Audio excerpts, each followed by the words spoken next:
Hello, welcome to the Patreon live stream. So, we just launched our Patreon, which you can go find by searching for Insert Quest here over on patreon.com. I'm Raymond. If you haven't seen my face before, this is what it looks like. Yeah, so first up, I guess I'm going to be finishing off a few little details and things for the Patreon. So I just noticed that if you go to our Patreon page, it might be difficult to find our actual, our main website. So I'm just altering that now to fix that. Yeah, so this is going to be a 12-hour live stream to celebrate the launch of our Patreon.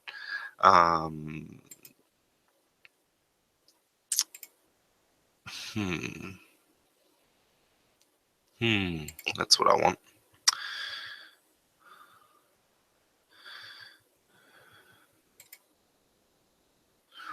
Huh, that's an odd thing.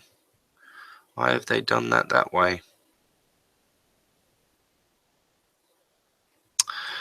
Anyway, yeah, so it's going to be a 12-hour live stream to celebrate the launch of our Patreon. I am going to be here for the whole 12 hours. It's going to be broken up into 3 parts just because of the way YouTube live streaming works. So the first stream will be from 8 a.m. rather. I mean, it's still 8 o'clock. 8 a.m. till noon. Then the second stream will be from just a little bit after noon, a little bit past 12 to 4. And then the final one will be from just a little bit after 4 to 8 p.m. Obviously, adjust for your local time zones.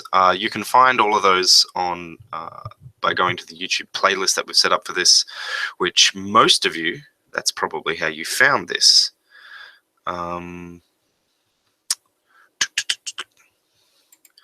Yes, it's always like just after you do something big that you realize that you missed something. Like, say, putting your proper Twitter address on your Patreon page, or putting a link to your actual website on your Patreon page. Can I hyperlink? Yes, I can. I'm just editing the Patreon description. Insert link.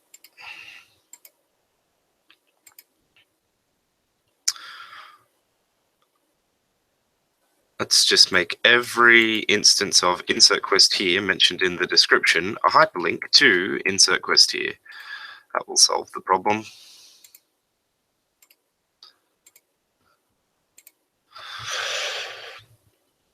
I have the YouTube live chat up as well, and I will have that up for the entire stream so that you'll be able to send us messages and let us know what you're thinking. You can ask us questions about the Patreon itself. You can ask us questions about role-playing games.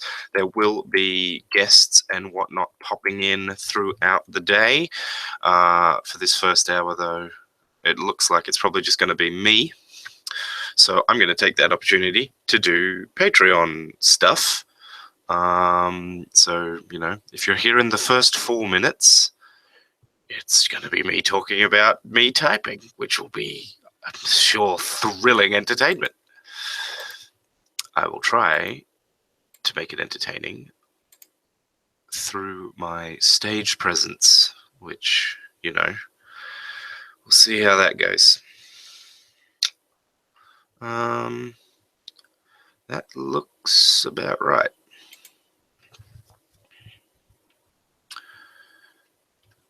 Okay.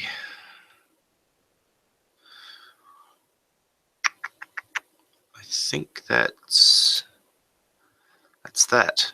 That's old Dunzell, Washington. All right, so let's bring up the stream here. Click on links. Copy this.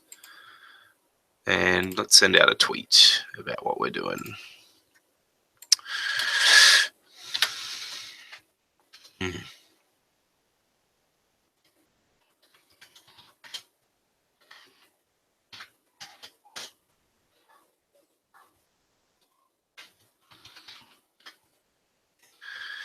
Tag myself in my own tweet from my other Twitter account for Insert Quest here.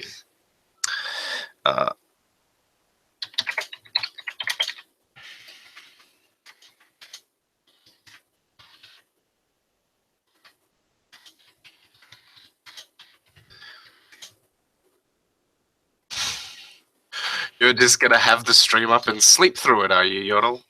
Until the morning.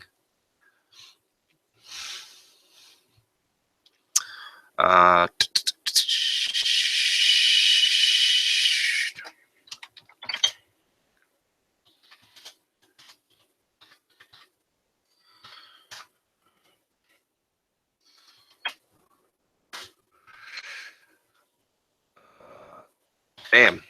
That'll work. Well, don't freak out if when you wake up, Yodel in the comments has just said that he's sleeping because they are based in Sweden.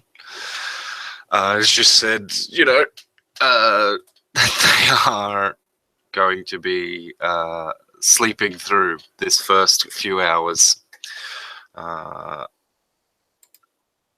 Don't worry, there'll be plenty of tweets and whatnot around so that you'll be able to find the new stream when and if you wake up.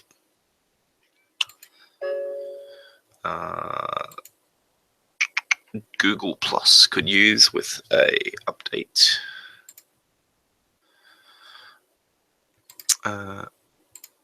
Fantastic. What are we going to do for this first little bit of time?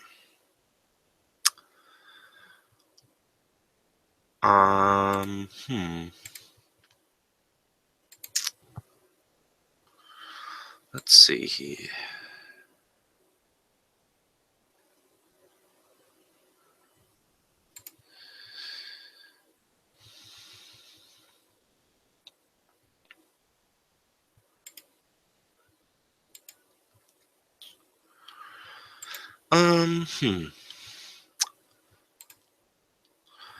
It's all looking good. Let's exit editor because I don't need that open anymore. Oh, okay. I have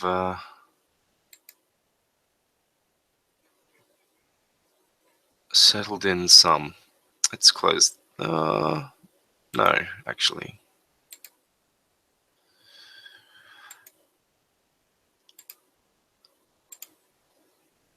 I keep pressing the wrong buttons. I am trying to tell Tumblr what I'm doing.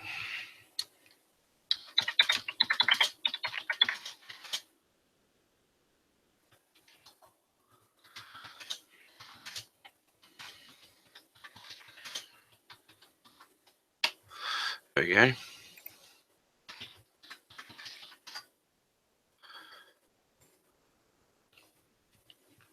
Okay, so I don't know, maybe I'll talk about what a Patreon is.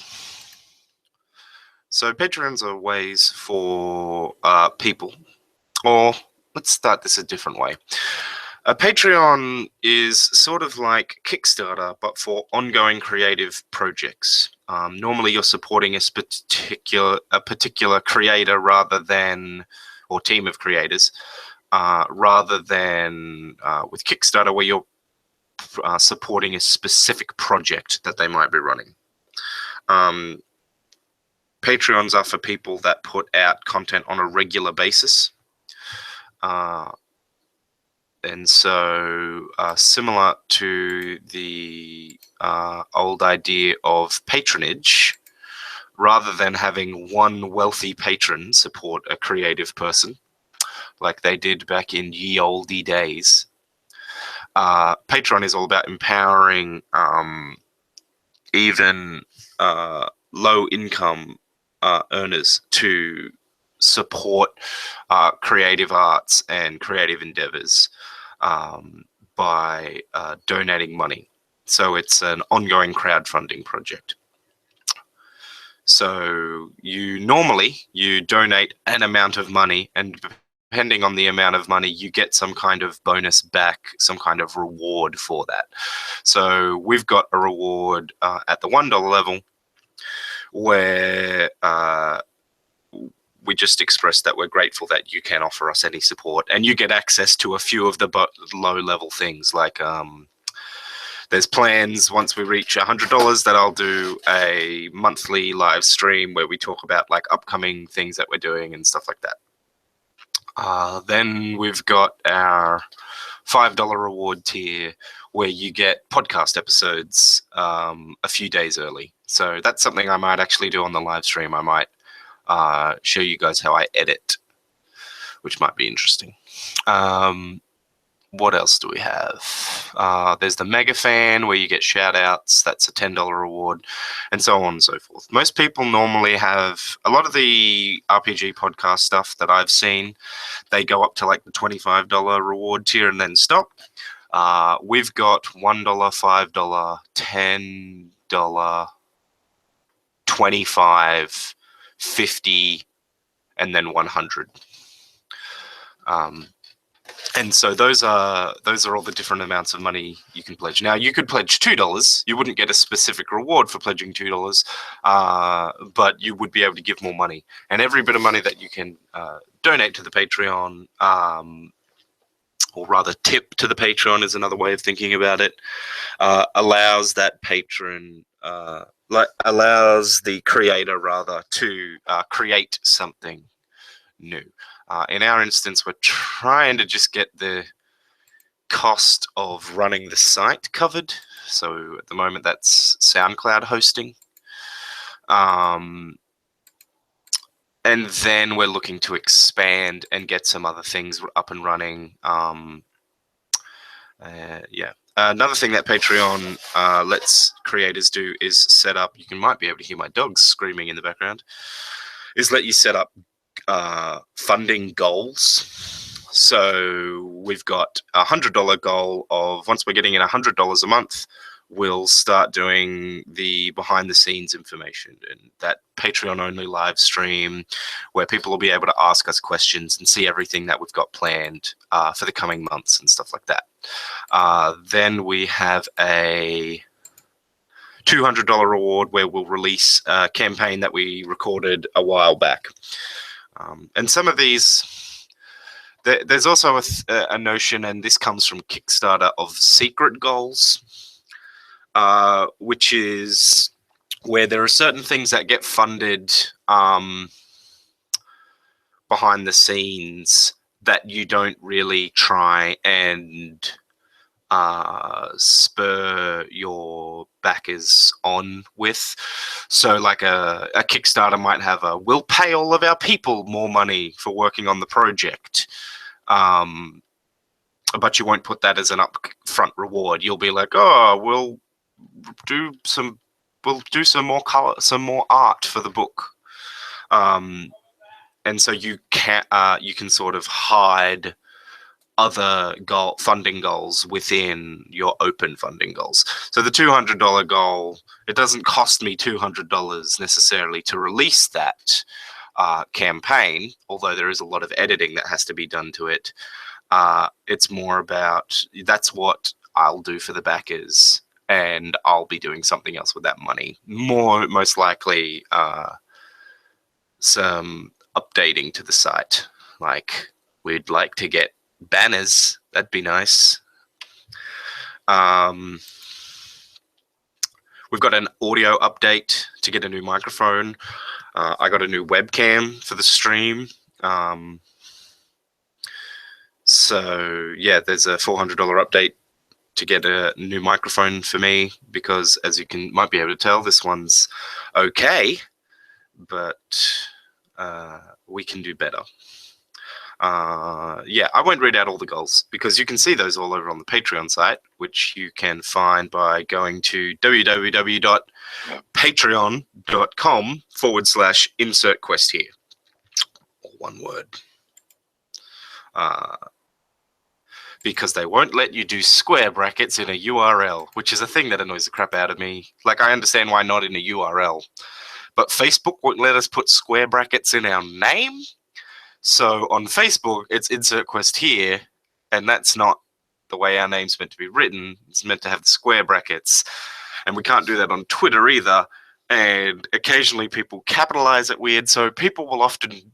I've seen people drop the square brackets and then capitalize the I, the Q, and the H in the name, and I totally understand why. That's not how we write insert quest here. Although I do capital letters when I'm abbreviating it, but I still do square brackets. So it's weird when like someone is mentioning us on another podcast or another website and they just write insert quest here, and I'm like, where's the square brackets, man? It's on every single website except Facebook. It's even on Twitter. It's just not our @ because you can't put square brackets in the @ part.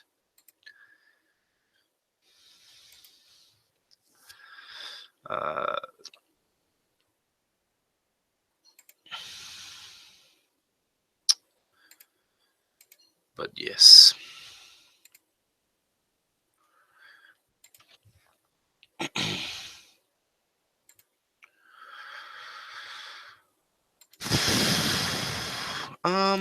What can we do?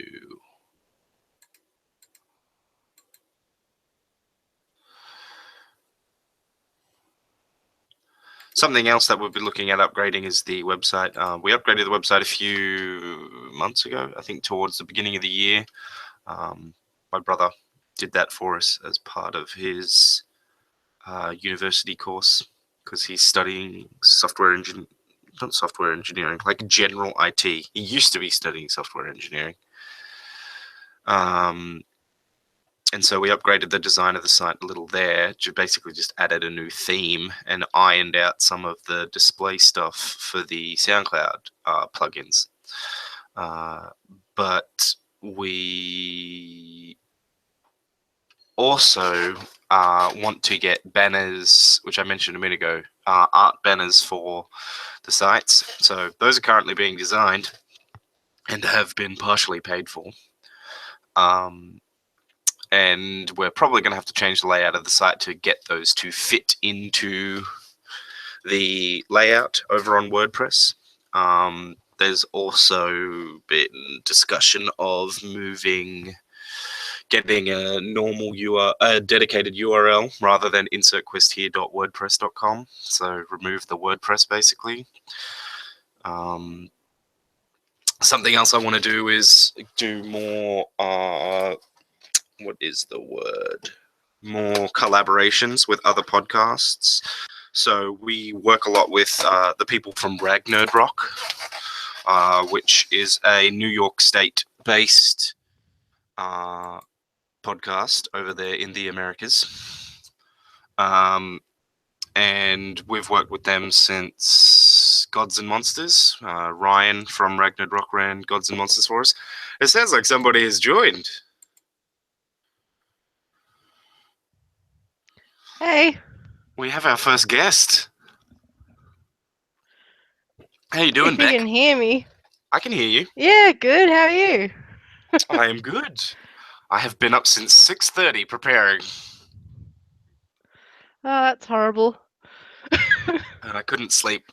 I woke up at I must have been waking up from 5:30 onwards. And be like, it's too dark and the alarm hasn't gone off, so I clearly don't need to be up. And then I got tired of trying to sleep. So I got up I and can started understand prepping. that.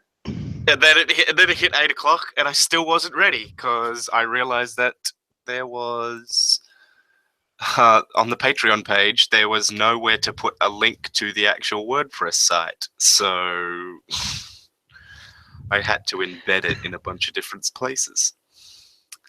Oh, that's useful. Indeed.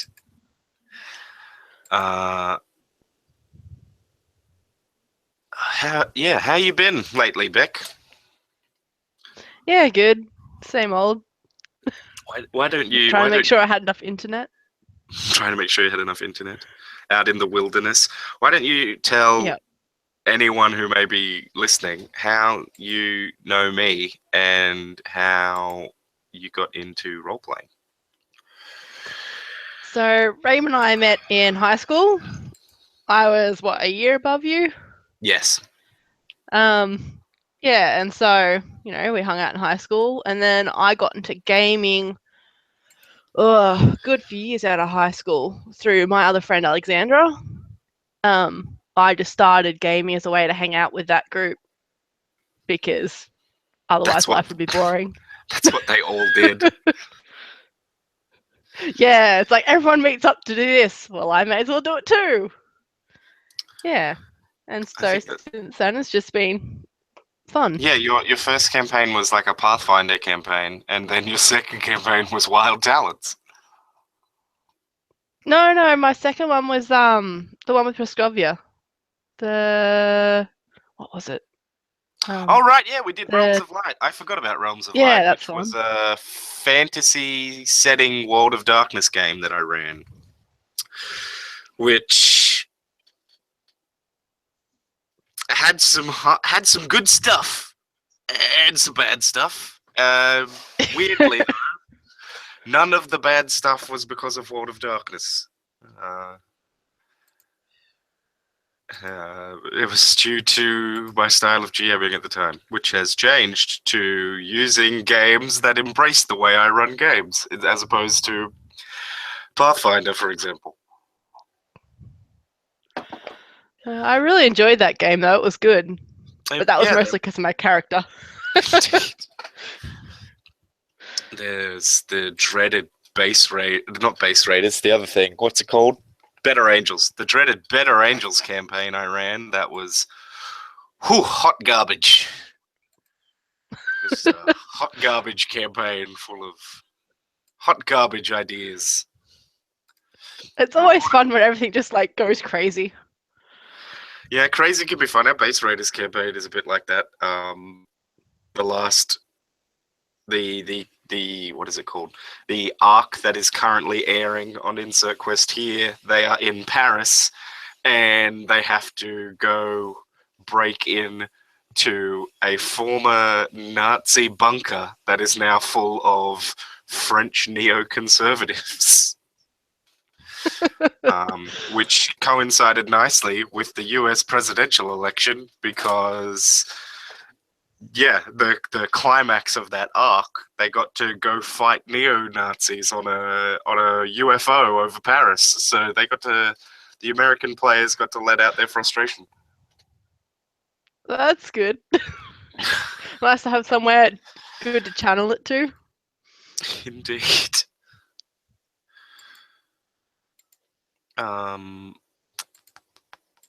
How is the desert going?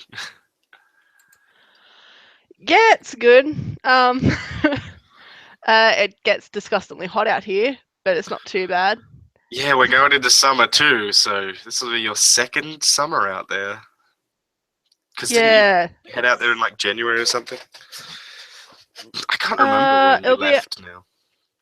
I think it's my third summer Oh, because I left Jesus. November 2 years ago. Oh, wow. I didn't even realize it's been 2 years. Jesus Christ. I know, it's crazy.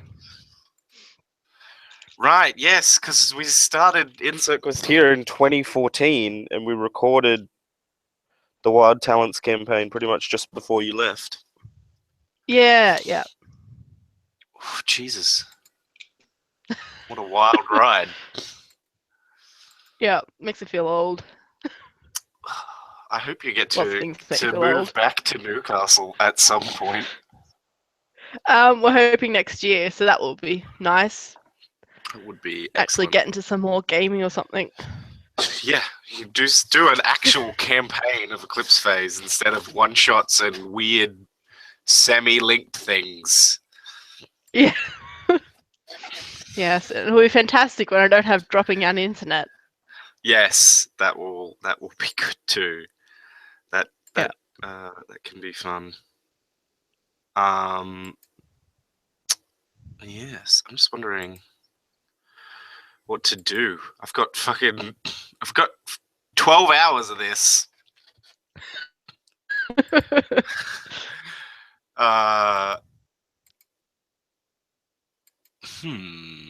Let's have a look for. Hang on.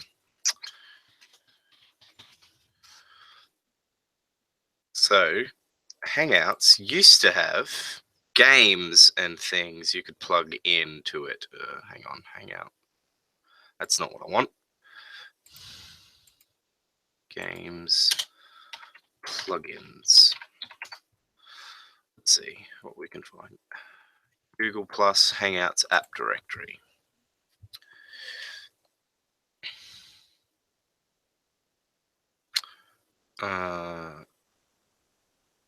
No, I do not want to play poker. Don't want to lose all your money. Don't want to lose all that money I have.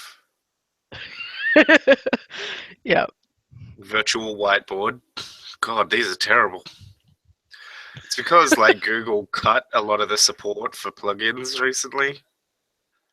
Okay. If we had more people, we could play Cards Against Humanity, because there's a Cards Against Humanity thing you can do online.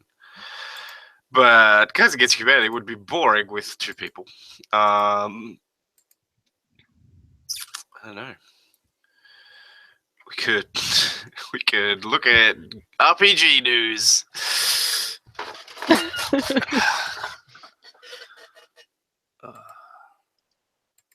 So what have you been? You've been studying?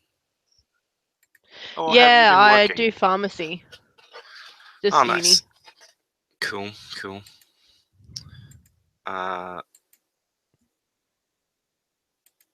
What is a thing that you really love about roleplay? Let's have a go at that. That might generate some conversation. I really enjoy creating the characters. It's I don't know, it's just interesting trying to see the world from someone else's viewpoint. Mind you, saying that, a lot of my characters end up about the same. Because I always play them a bit more impulsively. I find that I have the thing of, do I want to... I always ask myself when I'm making a new character now, do I want to play to my strengths, or do I want to challenge myself? So normally if it's like a one-off game, I'll go, let's try something that I don't normally do. And if it's going to be a campaign, I'll tend to lean on stuff that I know quite well and will add something different to it. So that means that I normally end up playing like not necessarily warriors, but people that are capable in combat. And lately, I've been playing people that are have powerful personalities as well. So that's been coming up more. So like gang leaders and things like that. That's pretty cool. Yeah, I do a similar thing. Because I like the idea of playing intellectuals, but my brain works a bit slower to be able to play them in game. So I always find that my people tend to be very physical and very independent thinkers. And I'll punch you, then run away. Intelligent and impulsive is always a fun combination. We're playing Blades in the Dark. Me and a few friends now. And that's like a sort of a steampunk-ish dark setting, but it's all about like playing scoundrels and criminals. Like the whole point of it is you are criminals in this semi-fantasy world. So it's a bit like Dishonored in terms of the setting, the baseline setting of the game. And you have to like make your gang, and one of the things you get to choose for your gang is the reputation. So like an attitude that you're known for, and we chose daring as our attitude. And then we were talking about like our first mission the other day, like what we were going to do for it. And I was like, well, we could always try and like rob like the city museum or something. And one of the other players was like, that seems like a really bad idea. I'm like, yeah, but it's daring. Yeah. Yeah. We also had to adopt the third man rule, the third person rule, because which I'll explain in a moment.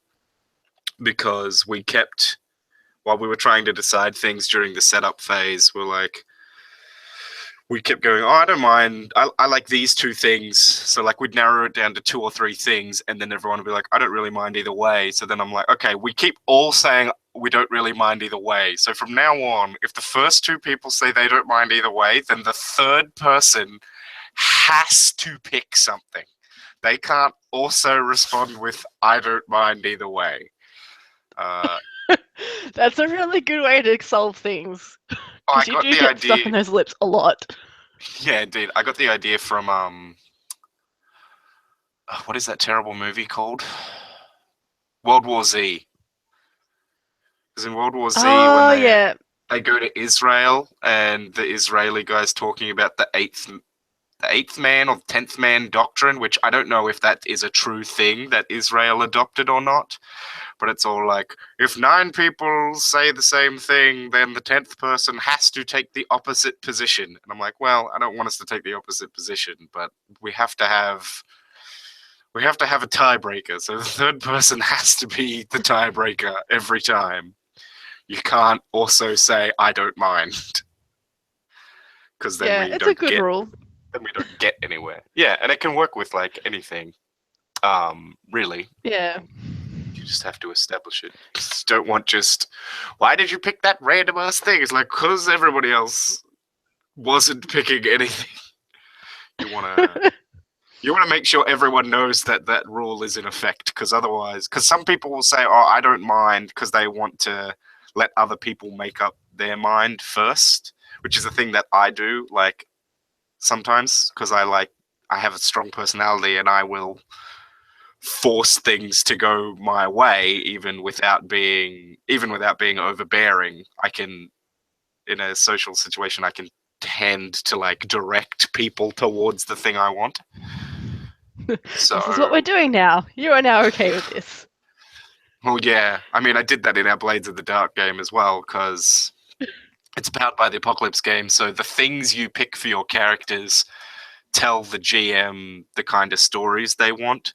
So like if you're playing the Sprawl, which is a cyberpunk game, and you play the driver class, that tells the GM that you want high octane chases and like, you know, situations to use your vehicles and situations to be in control behind the wheel. And so that changes the nature of your game. And for my Blades in the Dark character, I picked the Cutter, which is like this sort of like a fighter. And then I took the Jailbird move from another class, because you can take special abilities from other classes. And Jailbird means that if you get sent to prison after you do a heist, you can get out of prison faster. And so by taking that tells the GM that I want to spend at least some time in prison during play. And so like that's a way you can manipulate the game in your favor. That's pretty nifty. Yeah, so like your Yeah, 'cause choice, that- yeah. When you're playing when you're GMing for any Powered by the Apocalypse game, it's always make note of what the players pick, because that tells you that should tell you the kind of stories they want to play. And there's other ways you can. Yeah, because I know. Yeah, you go. I know there's been a couple of games where I've picked characters, like the one shot that I did with Sophie, where it was supposed to be non-combative, And so Yeah. my character was supposed to be non-combative, but I still ended up going and killing someone. That's always Gee, fun. I can't. My characters always have that nice little surprise of a random moment of crazy. Yeah, it's a bit different for Eclipse Phase because, like, in Eclipse Phase, it's horror. So, like, you look for the places that characters um, aren't good, like the where they're going to have difficulty and apply the horror there. So, like, you guys weren't spec'd for combat, so there was an easy horror-ish move there. I could create that sense of danger and tension by putting you in a combat situation. If you have combat characters, you might put them in like a psychological horror situation, or another good one for combat characters is put them in way over their head. Yeah. Um, So I or suppose in a way it's the yeah. opposite, isn't it? It's not always the opposite, but because it's meant to be a horror game, you want to invert that stuff more because you want to put them in situations where they feel like they have less power. You don't want to remove their agency. You don't want to make them completely useless, but you want to make them have to think outside the box to overcome what they have in front of them. And therein lies the fun of the game. Yeah, because it needs to be, because you're trying to create that artificial sense of stress, and you're trying to create that sense of tension. And one of the ways you can do that is put them outside the box. There's a writing thing. I can't remember which writer said it, but I'm sure a bunch of writers have said it in different ways because it seems like 90% of a writer's job, if you look at the internet, is to tell other writers how to write. Yeah. And one of the things that I see is like I've seen a few times is you should put your characters in a story. They should always have to do the thing at some point that they're not good at. So, you put your non-combat characters in combat situations, or you put your socially inept character in a stressful social situation or a high stakes social situation. And obviously, with any sort of creative advice and like writing advice, most of it is completely useless if you adhere to it dogmatically, because creative shit doesn't work that way. I love how a lot of the stuff's like, you must abide by all these rules, and then like the last rule is nearly always break the rules. Yeah. So I really hate those writing things you see where it's like, don't use this word or this word, use this other word. It's like, or don't, because like that other word is a similar word, but has a slightly different meaning. So yeah, you could use run, or you could use some other fucking random semi-archaic word, but the job of the writer is to like create stories and imagery, not challenge your vocabulary. That's like an alternate goal. It's like a side quest. You can choose to take the expand people's vocabulary side mission. I'm actually reading a book that's somewhat like that at the moment. Every now and then they just seem to have thrown in a random word. It's like, I could use walk here, but I'm going to throw in this word from the 1900s. Okay. It's so long since I read a fiction book. I think I read a short story book when I was in China, but it was one I'd read before. But I haven't read like a full-on novel since like I think like the beginning of the year, I read the Owners series in like 2 or 3 weeks, which is an interesting sci-fi series. There's a lot of stuff in it that I'm like, ooh, I really hate this. And there's a lot of like the set dressing in it is kind of cool. But if you like look too closely, it's like, Jesus Christ, this is depressing. But like the central theme of the series is when people talk about freedom, what do they mean? And like, what kind of freedom do you want? So you can have the freedom to be safe and live safely, or you can have the freedom to do whatever you want.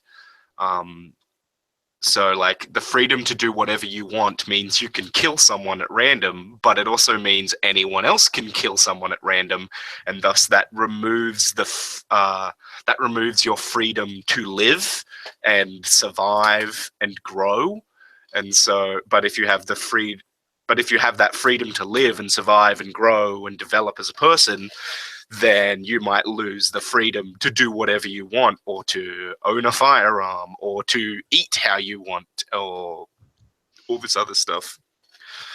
And like that theme is interesting, but yeah, my brother made me read it, and he made me read it partially because like it's this like science fiction and it's got this dystopian element to it. It's like, oh, look at how horrible and authoritarian the world has come under this socialist doctrine of trying to make everybody happy and universal healthcare. And I'm like, and my brother Cameron had given this book to me partially because it was cool, and partially because like he doesn't like my pro everyone should be able to have universal income and free housing and blah blah blah.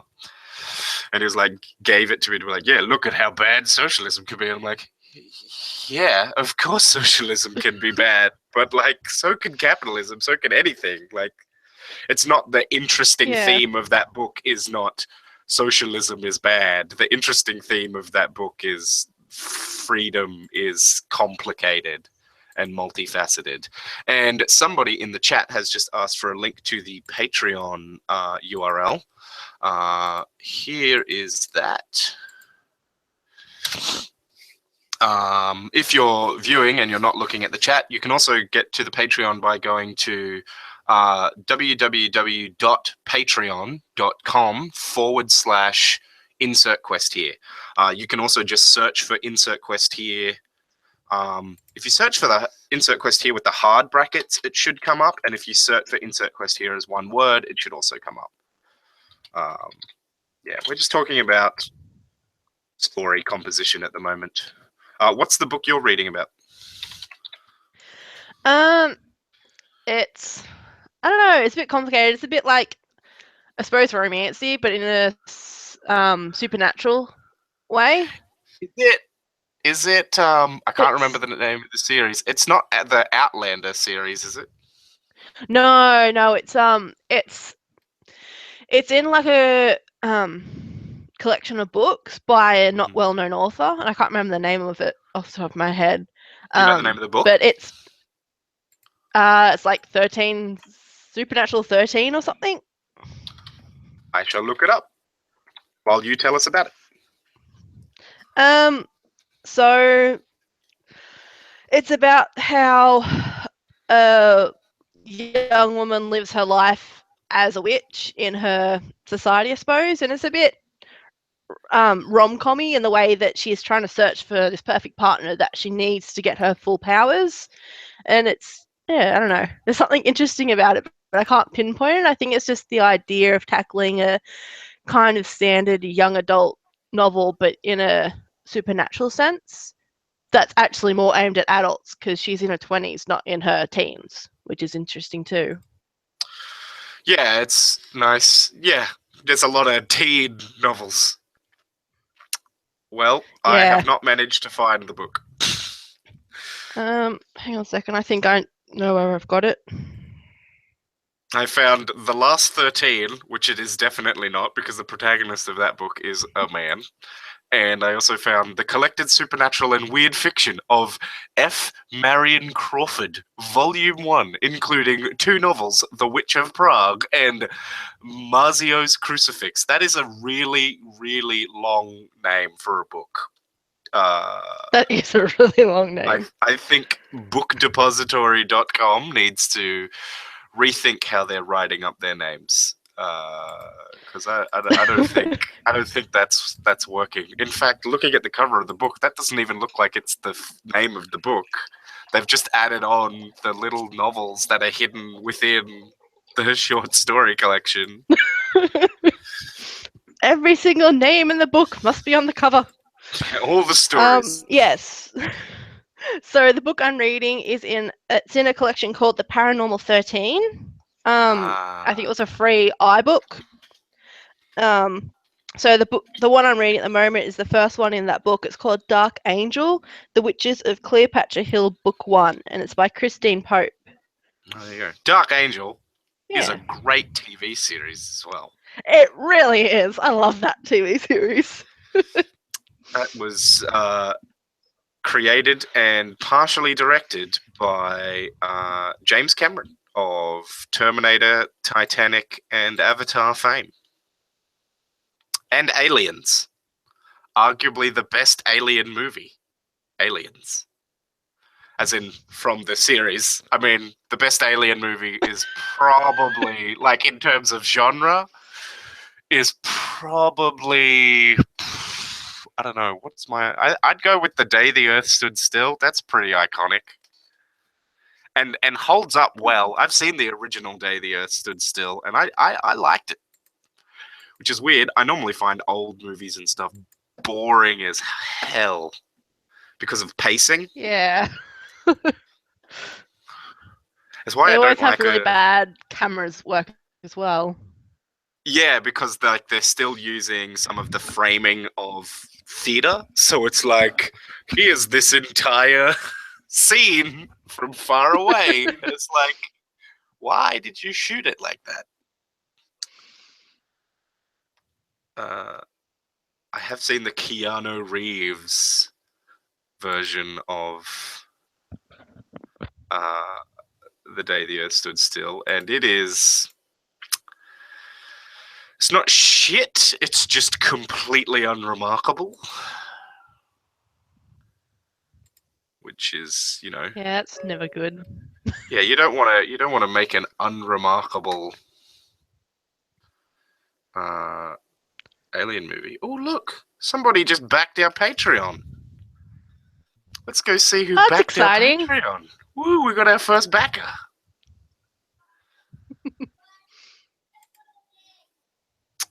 Thank you to Ryan Mannix.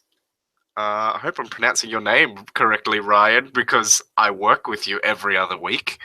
Ryan from Ragnar Rock has just pledged at the $5 level. So let's go see what Ryan gets for his $5 do pledge. For $5, Ryan will be getting podcast episodes 3 days early. And he will also be getting our thanks for supporting us. And should it become funded, he will gain access to the what is it called? The Patreon live stream. Where we will be talking about behind the scenes stuff, like what we plan, what we have coming up. That massive game ideas Google Doc that I have that is just full of various games I want to run, which range from,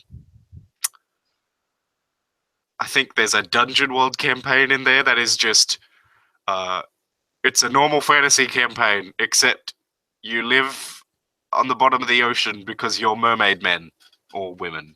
Mermaids. Awesome. Mer people. To like complicated 2-paragraph descriptions.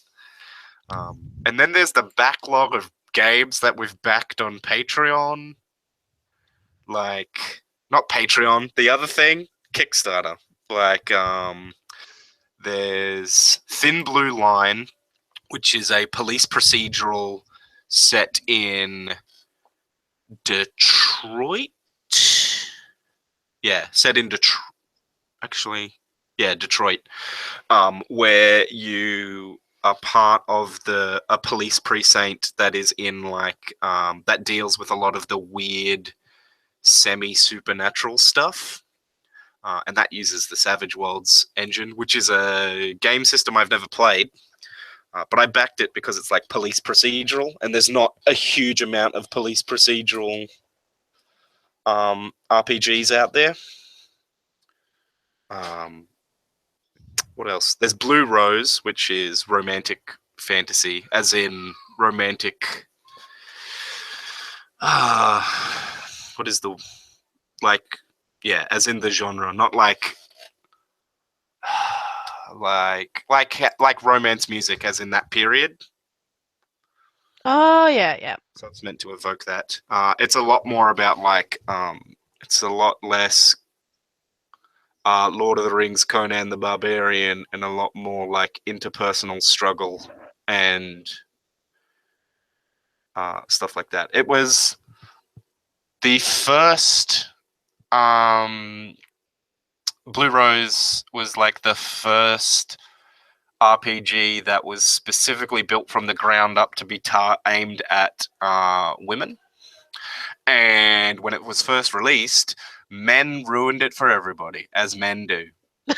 Because they complained. They were like, oh, why did you make an RPG just for women? Well, you're alienating your target demographic. And it's like, hey, look, mate, at least like 52% of... Actually, I think it was even higher than that at the time. I think at the time of its release, it was actually a weird, like a really high percentage of people playing role-playing games were actually women. Like it was above, it might have been above 60, but don't quote me on that. The point is, men ruined it for everyone, including themselves, because they then released a version of it with, like they stripped out all the setting stuff. And they're like, here you go, here's your stupid, just for you men RPG, like every other RPG that has ever existed. But they did a new edition. They did a new edition just after I discovered the original and this weird, interesting history thing of what it was. And so I have the rule books for the old edition, and the new edition I think comes out next year, halfway through the year. What other? Oh, that's exciting. Yeah, I really want to run it because it uses the same system as the actually, does it? Yeah, I think it uses the Age system, which is what the Dragon Age RPG uses. So it's like 2d6s on a table, I think, determines your outcome for like everything. Okay.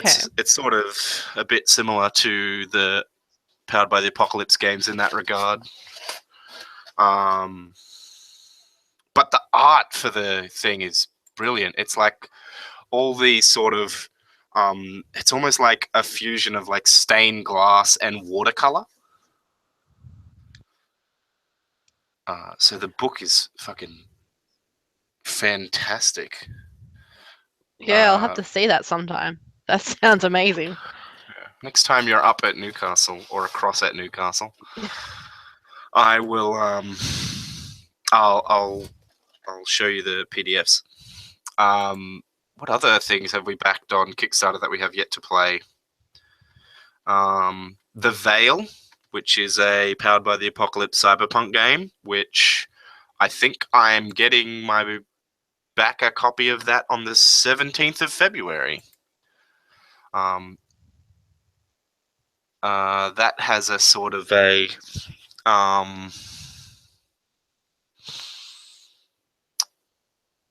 to describe the Veil? I can't really. So it's not like the Sprawl, which is another cyberpunk game. It's less gritty. It's more and less depressing.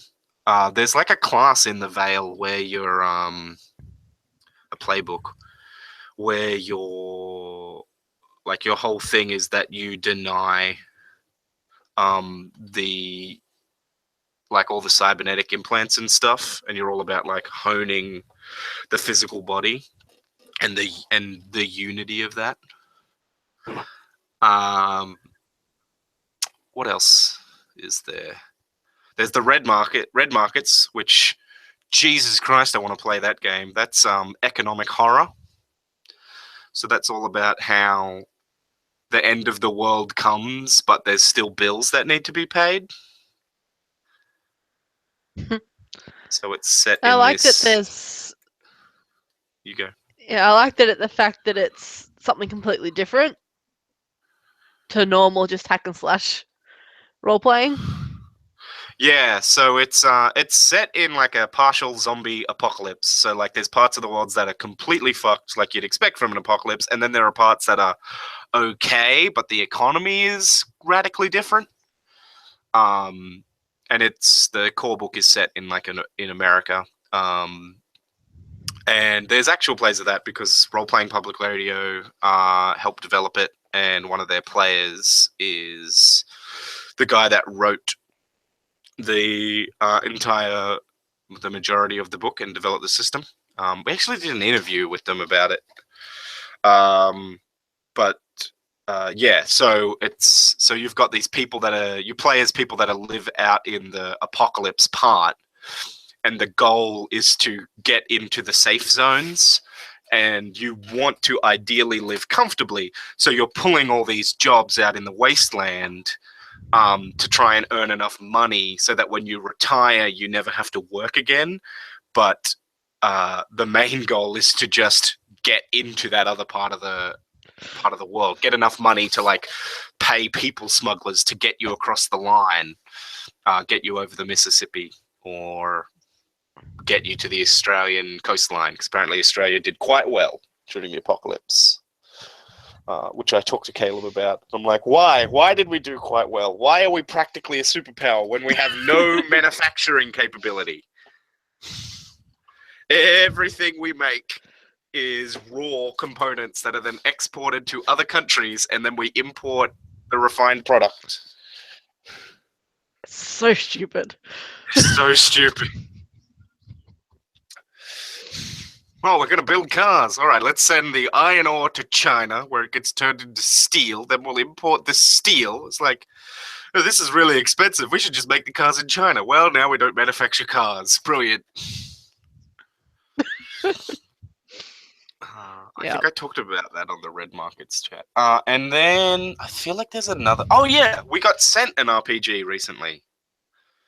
A game designer sent us a copy of Mashed, which is a Powered by the Apocalypse game where you play as members of a Korean War era army MASH, which is interesting for a bunch of reasons. One, the reason that I really found the book interesting is because it's the way that the entire book is like laid out. Even though it's like a MASH RPG, he avoids all of this copyright infringement stuff by not... It's not a MASH RPG. It's an RPG of playing in a MASH and stuff like that. And then the other thing, because I listened to an interview about it recently, is that was like my original baseline curiosity. And then I was listening to an interview about it, and it is not like MASH the TV show at all. Like, it's intended to be closer to history. So yeah, you can have those hijinks and those archetypes from MASH, but you can also lean on the like darkness of the Korean War and all that stuff. And like there's army manuals and stuff included in the book. And oh wow. Yeah, things like that. Yeah. It's I'm not really into. I wasn't really into it when I first heard about it, and I was like, that's really cool from a game design perspective, but I don't know if I'll ever play it. And then I got sent a copy of it, and the game designer was like, "Hey, could you run this on the thing?" And I'm like, "I'll definitely give it a go because you're giving me a free RPG." But and then I started looking at it. I'm like, "Oh shit! I need to work out how to run this, and I need to work out what kind of stories to tell in it because we need to play a game of this." And that's just like the RPGs that I've been sent or have bought basically through Kickstarter, help fund. Now, actually, I think I also helped fund Delta Green, which is sort of like FBI meets not FBI. I mean, it's FBI. It's sort of like the X-Files meets Call of Cthulhu. So it's all about playing as part of. It's actually a bit like another way to think of it is Eclipse Phase, a firewall campaign set in the modern day instead of in the transhuman future, because you're fighting these existential threats to humanity as part of a ultra top secret branch of the American government with dick all funding because they have to steal it out of other things that are happening. That sounds really cool. It I'd is be really interested in cool. playing that one sometime. I have played one shots of it, but I haven't played the campaign. But yeah, it's pretty cool. Delta Green is I think Role Playing Public Radio has a bunch of games of it because Role Playing Public Radio play a lot of horror games. And I think Ross and Caleb wrote things for the new Delta Green, but I don't know for sure. But yeah, so and that's all. Yeah, because Caleb wrote a campaign for it. So that's all. You play as like people recruited by Delta Green, but you're always playing as a member of some government body. So you can play an FBI agent or a member of the U.S. Marshals, or you can play a CDC agent or somebody that works for NASA. It's all about like alphabet soup and the mythology all associated with the various what is the word, with those government agencies and stuff, and then adding the Cthulhu mythos to that. So that Delta Green specifically fights the Cthulhu mythos, and then there's another secret agency that by the time of the current edition of Delta Green has collapsed, called Majestic 12, which are like the Men in Black.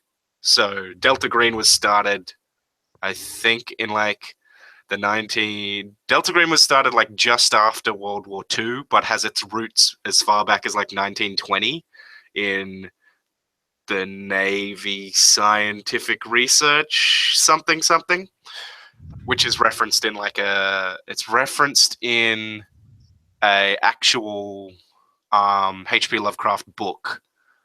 I'm pretty sure in the actual Call of Cthulhu story, the U.S. Navy like attacks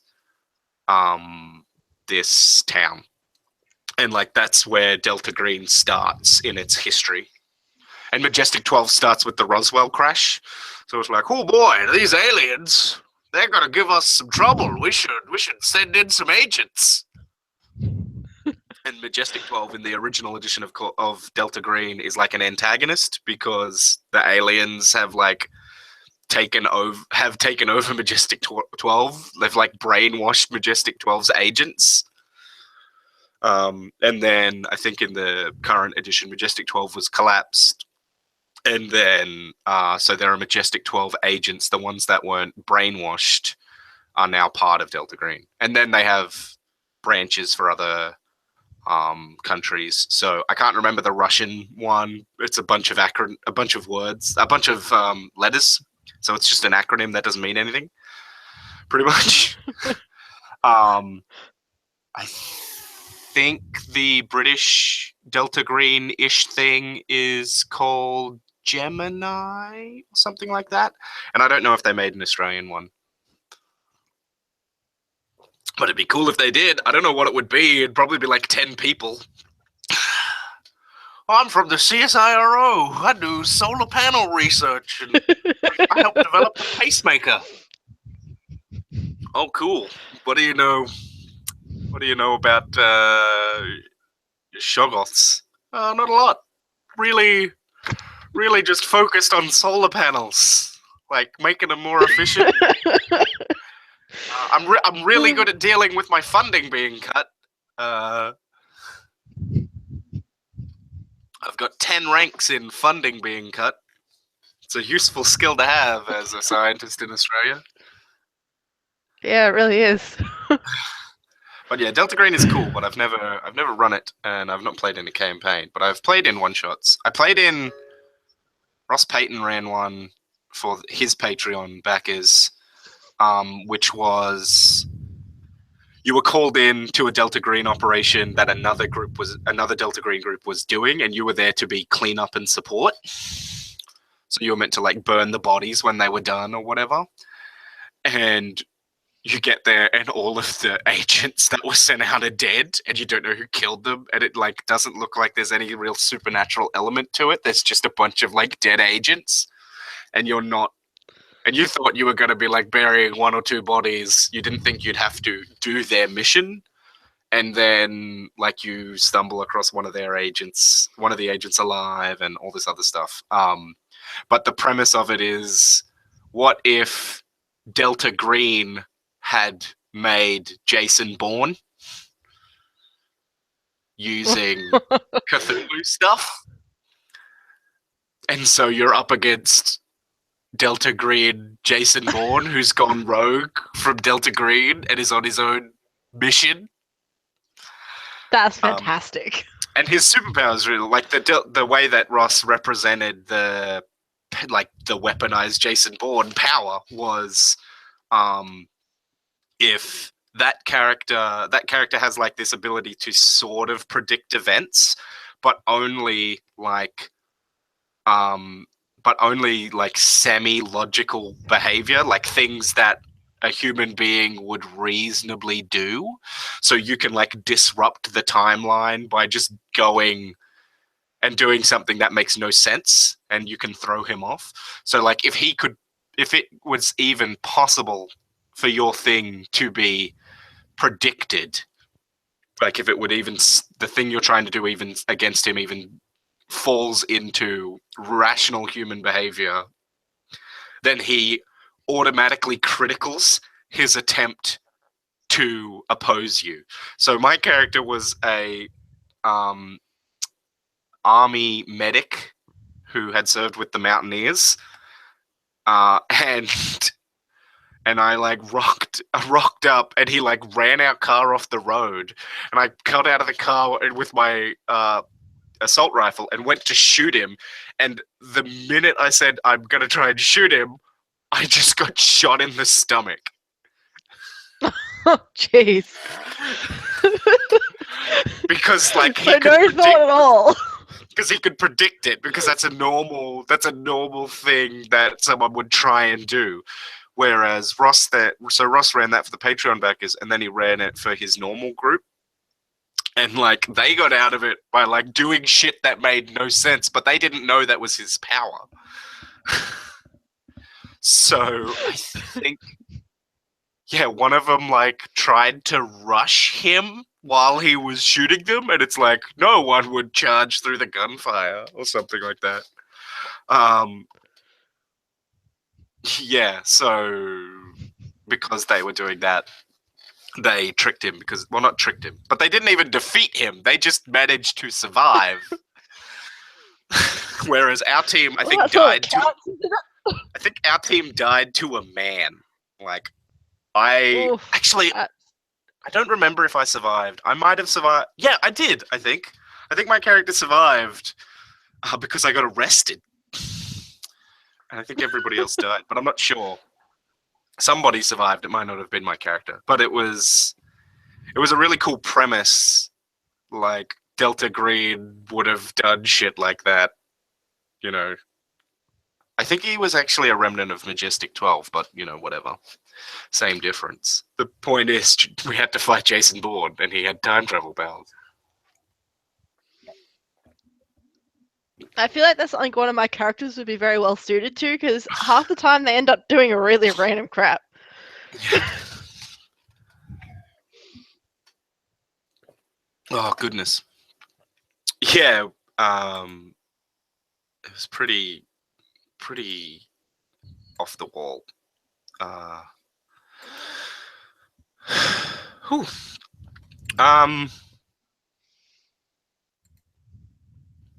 I'm just checking all of the Twitter notifications I've gotten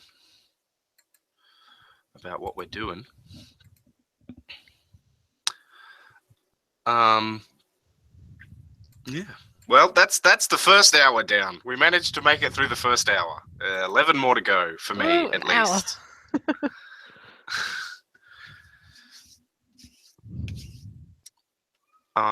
Have you ever thought about running a campaign, or even just a game? I've thought about it, yeah. I don't know. I worry about my ability to be a storyteller, Yeah. just because I kind of get stuck in my thoughts sometimes. Yeah, no, I understand that. Yeah, but I've thought about it because it does seem like a great fun to be in control of the situation. Yeah, something I see a lot of from other role-playing people is like the dynamic of, do you prefer GMing or playing? And lots of people are like, oh, I prefer playing. And then people that have like control obsessions tend to be like, I prefer GMing. But I mean, I used to pretty much lean towards playing, and then once I started doing the podcast, I really don't have a preference anymore. And I'm not quite sure if that's just because like my GMing style has changed, or whether it's because I've just desensitized myself to the stressful components of GMing. Like, not that I plan too hard, but like the planning parts can be stressful for people, and the rules parts. Because I don't have much of a problem learning new rules now, because I've learned so many systems, and as you learn more systems, you find more common ground between them. So like when we learnt Wild Talents, the only reference points I had was Pathfinder and World of Darkness, and like the things that are similar between World of Darkness and Wild Talents are the dice pool mechanics. Like they both use dice pools, but the matching stuff is different. But that was like where I derived my touchstone, my thing that I had known from something else. Whereas now, I have so many different RPGs to draw on that learning new rules is easy, because normally I only have to learn like either the central mechanic or one or two different rules, because it's like, well, this is from this game and I've seen this in this other thing. Yeah. But yeah, I get what you're saying. Yeah, see, I think that's the thing with me. Yeah. I think the rules are the thing that would get me most, because I mean, I've been gaming for years now, but I still haven't gamed that much, and it's been indeed. mostly the same few types. Yeah. Yeah. I think one of the important things for like people that are new to GMing and running role-playing games, and take note, listeners, is that it's more important to start than it is to agonize over getting the rules right. So our friend Sophie, who if you're listening to this and you have followed and you're previously been a follower of Insert Quest here, Sophie played in the Wild Talents campaign, and she also played in our recent Eclipse Phase one-shot, not Lunar Hell Hunt, the Clever Boxer mission, which was the first episode of the podcast with Finn in it. Sophie's talked a few times about like wanting to run an RPG, and I don't know if this is the case now or not, but I know that early on she was really worried about getting the rules right, and she just kept putting it off. So she I think the first thing she said was, I wanted to run like a Japanese Asian fantasy campaign, and there was a bunch of people that were like, that sounds awesome. I want to play a samurai and I want to be a gunslinger, but like a Japanese style one with the matchlock rifle and everything, and I want to be a magical princess. And and lots of people were really interested, and then like nothing ever came from it because she was so worried about getting the rules right. And then I think she also talked about running what is it called? The web cartoon series RWBY. She thought about running a RWBY campaign, and I was like, oh man, that'd be awesome. You should do that. And then like she was worried about getting things wrong. And I think now it's more that her schedule is so full because she's working hard on her graphic design degree and things like that. But that's the biggest obstacle, is getting started, because like people will understand that you might not know the rules and that you'll get things wrong and that your story might be a bit wonky. Like you'll see your natural tendencies in your first game. So like my natural tendencies are to improvise, and I used to improvise way too much. And other people's tendency is to overplan. And their stuff grinds to a halt as they're trying to work out the rules, because they're like, I don't want to improvise this rule in case it turns out to be wrong. And like people understand that stuff's going to be wrong the first time you run. It's more important to dive in and try and run something than to worry about getting everything just right. Because GMing is a skill that you are always perfecting and you're always growing. There's always some new thing that you could GM better. There's always some type of story. Like I'm not great at running mysteries and investigative mysteries because I'm bad, because of my style of GMing. I tend to be bad at remembering what hints I've dropped already. And I also tend to have difficulty not telling people things because I want them to know about this cool thing that's happening. And so that's something I've been working on for years, is learning to hold back information in a mystery. So yeah, that's my tip to you and others, is have a go. Because people will help you with the rules. Your players, especially if it's a game that your players know well, they'll help you with the rules. And I know in our particular group that Caitlin is the one to go to for the rules. She like remembers all the rules for everything, as far as I know. Yeah, Caitlin is like that. Caitlin will also Caitlin will like try and learn all of the rules of a game before playing it, even, which is good. That's a good behavior to have. Yeah. And I look at that and I'm just like, oh man, I'm gonna learn the rules that I need to know. Like I love them. I'm still iffy on how asyncs work in Eclipse Phase, because cool boy, asyncs. I mean, they're not even that difficult. Like, it's still the same central mechanic as everything else, but I don't have all the async stuff memorized because I have never played one, and I rarely include them in my games because of a bunch of different reasons. I think I've only there's the one game with that we played off air which was all about investigating an async problem. But yeah, Caitlin's great with learning the rules. It's I think we've joked before. Caitlin's joked before about how when people ask her the rules for some games, she could just like say whatever she wanted, and no one would be able to call her out on it. Like asking Caitlin about a Yeah. Pathfinder rule, she'd just be like, "Oh yeah, it's these 3 dice times this number I just made up," which she doesn't do.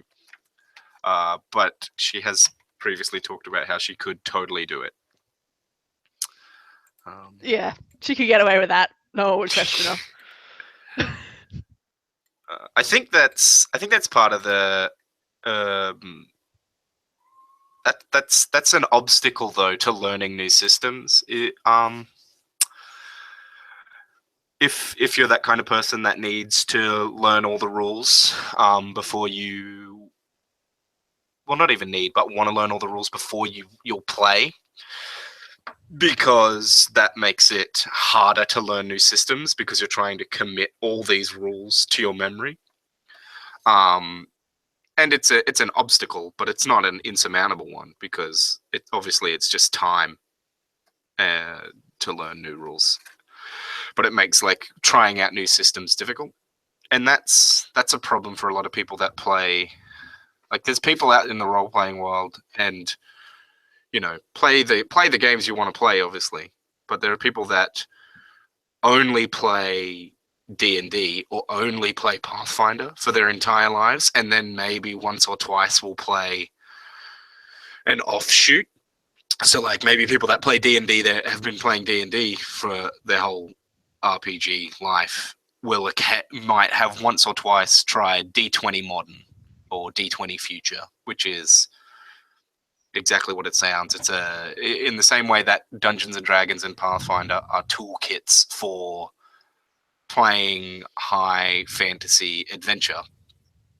D20 Modern in D20 Future are toolkits for playing those sort of team adventuring games in those various settings.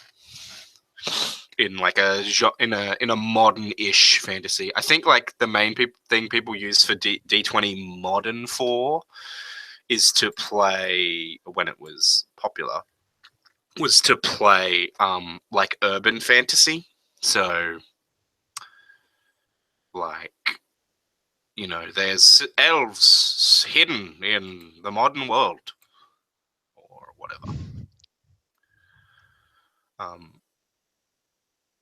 Whereas like that idea of just playing the one type of game forever and ever, there's so many different role-playing games out there in the world, and I just want to try every single one.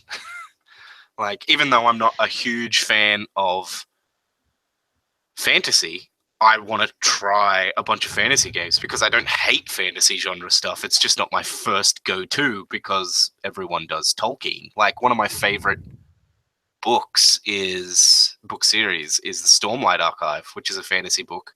And like, the reason I love it is because, one, it turns racism on its head. They're not obsessed with eye color. They're not obsessed with like your skin tone. It's all about what color your eyes are. In that, so like the light-eyed people have more status. And the other thing is like, it's not a fantasy world that looks like any other fantasy world. There's no there's no like generic fantasy races. There's not even really other fantasy races. There's like one other race of people in it. And when I say race, I mean species in this context. So there's like heaps of different human races, but there's only one other race of people. There's only one other species of humanoids. I hate the way race is used in fantasy stuff because you end up with situations like that where it's like, I mean race. I say race, but I mean species. And now I actually do mean race. And I wish people would say fantasy species instead. And I hate that I just did that too. Actually, I'm exactly the same. I always think of them as species rather than races because that's normally what they are. If you're not Yeah. Oh, drives me nuts.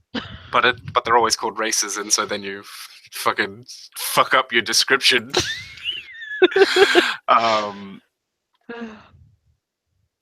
yeah. Oh god. Yeah, Stormlight Archive is great. It's by Brandon Sanderson. Yeah, Sanderson. It's pretty good. The magic in it is interesting and is not pervasive. And it doesn't and the way the cultures are structured are interesting, and the way the book is actually laid out is interesting too, because you have like these point of view characters similar to like Game of Thrones and The Song of Ice and Fire, except that there's only like 3 or 4 throughout the series. It doesn't like become 20.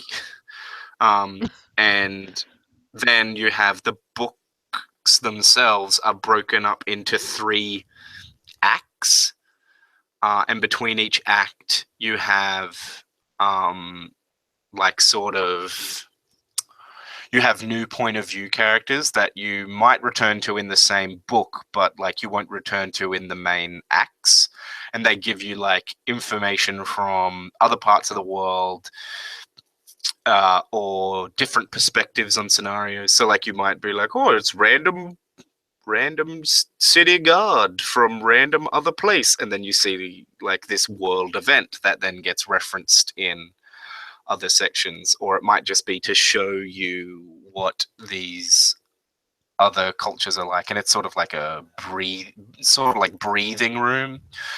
It gives you, they're normally not as high stakes as the main art acts as well, so you don't feel as, it lets you de-stress about like, oh my god, they're fucking it up, and then it's like, oh cool trading mission to the sentient crab island, that's fun. Sentient crabs. I like that. Yodel agrees that our discussion about races and whatnot, the species race nomenclature is wonk, he said. And now I'm going to tell Yodel to go to bed because you're meant to be sleeping, young man. I appreciate you being in the chat, but it's like fucking middle of the night in Europe, Stan. I mean, stay up if you want to stay up, Yodel. I'm not your parent.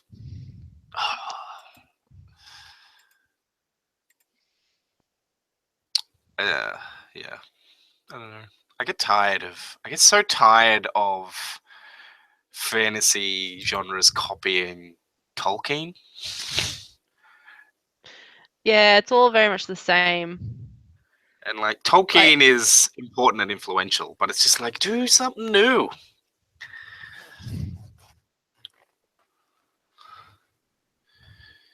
Like you don't even have that. You don't have that really in other genres. Like there's so many fantasy genre things that are successful because they copy, because they're copying like Tolkien's setting, not necessarily his like writing style. But there's so many things that are fantasy that are popular because they copy what Tolkien was laying down. And then like other genres, it's not really that way. No one's really popular in science fiction because they copied Frank Herbert or Star Trek. Like those things, copying those things don't hold. And there's no real like defining genre book or series like there is for fantasy. I always think that high fantasy particularly can use like different species in the sense of the races they have. Yeah. Because they always stick to the same ones, and it gets a bit boring. Because it'd be nice to see like in Pathfinder how there's all those different Yeah, species and such. there's all those third-party races and all those third-party races, which should be called species. There's all those third-party species for Pathfinder and everything, and none of them are in like the core book. And like they're there, but they're not explored. Like, oh, we'll play elves. It's like, no, play a fucking Obitu. Obitu are crazy weird, necromantic skeleton people that are animated by positive energy instead of negative energy. What's up with that? Play the plant people. Yeah, the plant I can't people remember that what you they're played. called. Yeah, I can't remember what they Yeah, called. Or, that was my very first character. Was a plant. Indeed. Or that there's that four-armed race that Billy, our friend Billy, loves. And they're actually one of the main races for Pathfinder's new. They've made a science fiction game that's basically the exact same as Pathfinder, but all the dressing is changed to science fiction. So it's called Starfinder, and like one of the core races, and it's featured on the cover, is the four-armed race that Billy loves. So like they didn't just make space elves; they gave you something new. I think Ratman is also one of the core races, core species, which is, you know, it's at least somewhat out of the box. It's pretty standard if you're familiar with Warhammer, but, you know.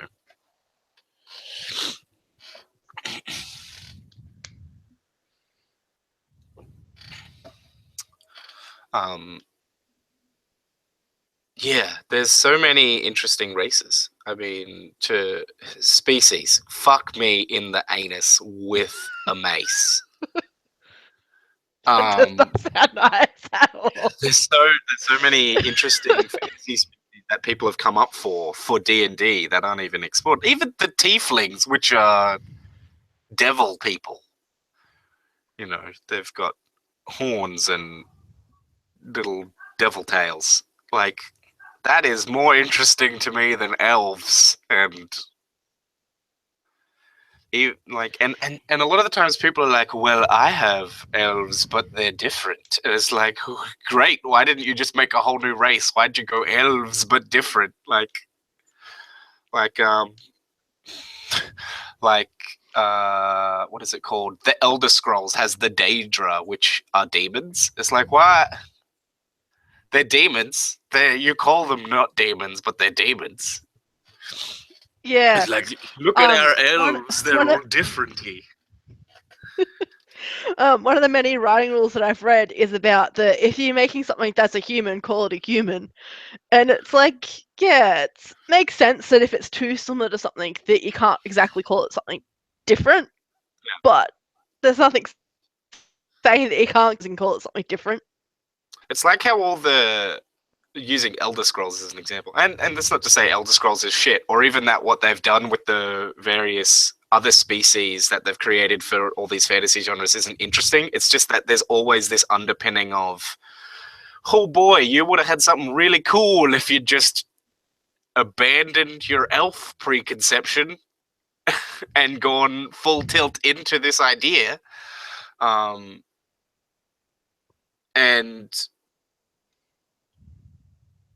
yeah, like the Elder Scrolls does this thing where they have all these other names for the various things, and it's like, great, I'm still going to call the Dwemer dwarves because they're dwarves, and I'm still going to call I can't even remember what the elves are called. I'm still going to call the elves elves because they're elves.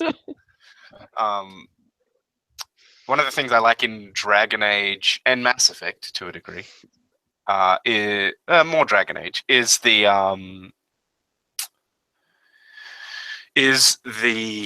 what are they called? The Kunari or whatever, which are like sort of they're not orcs, and they're not minotaurs. They're not demons. They're these other things, and they have these cultural touchstones that you might associate with certain other fantasy races, but there's enough fantasy species, but there's enough like original content there that sets them apart. They don't feel like orcs, and they don't feel like minotaurs, and they don't feel like cow people, and they don't feel like any other fantasy race, even though like they are semi-warlike and they have this weird honor thing going on. I guess like the thing they're probably closest to in genre fiction is probably like the Klingons from Star Trek. And even then, the Klingons are way more warlike.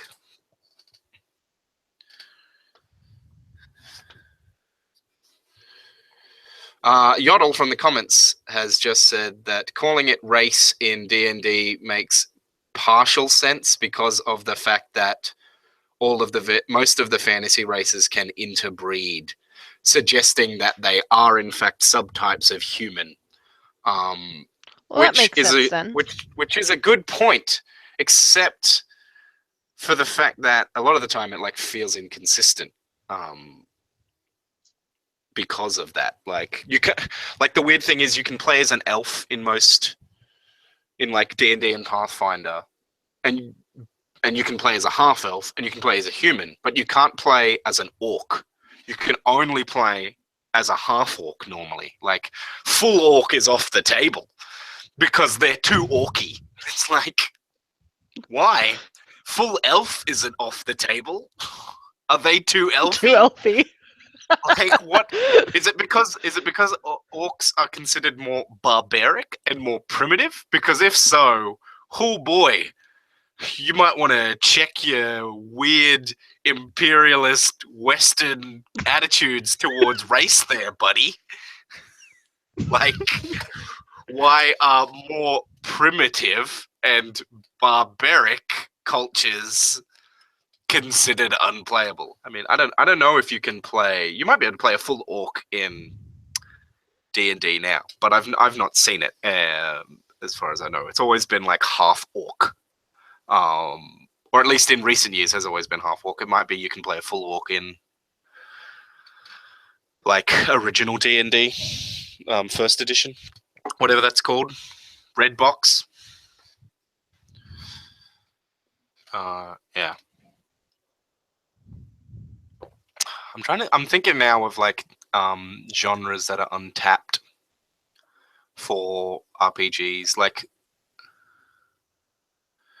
yeah, Pathfinder had rules for playing monsters, like various monster races as like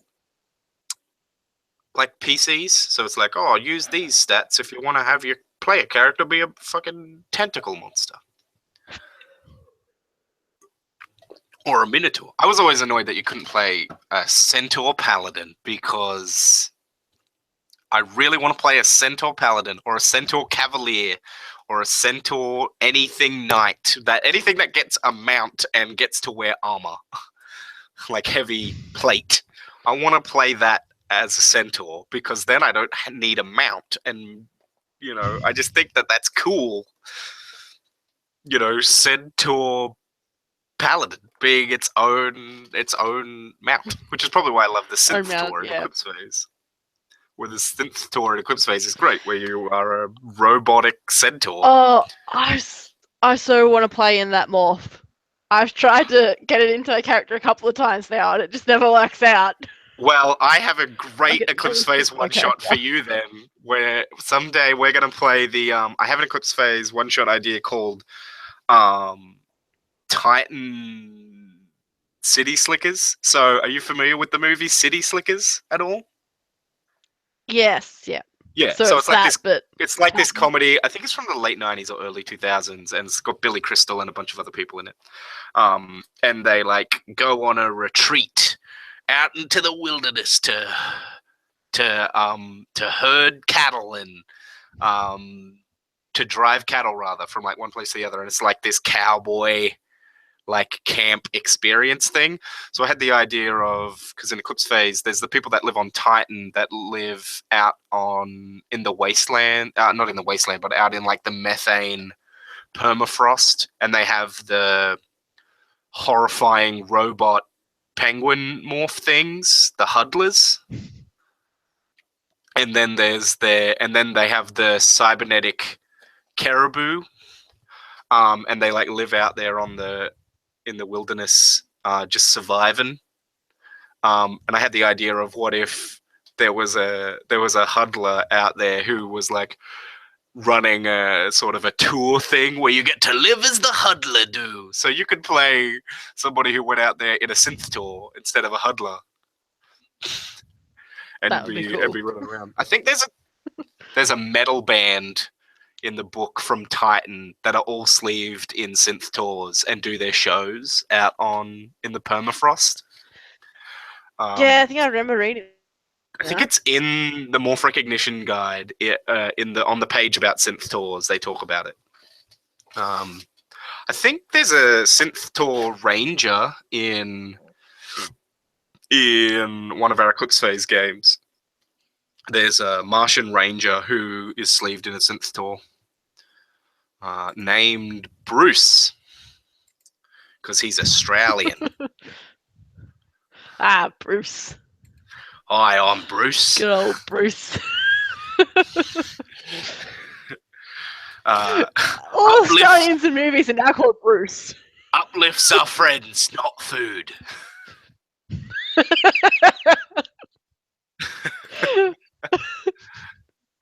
There's no shark morph. I should set up a shark morph using the custom. I guess I'd just take the dolphin morph and add more teeth. Yeah, that'd work.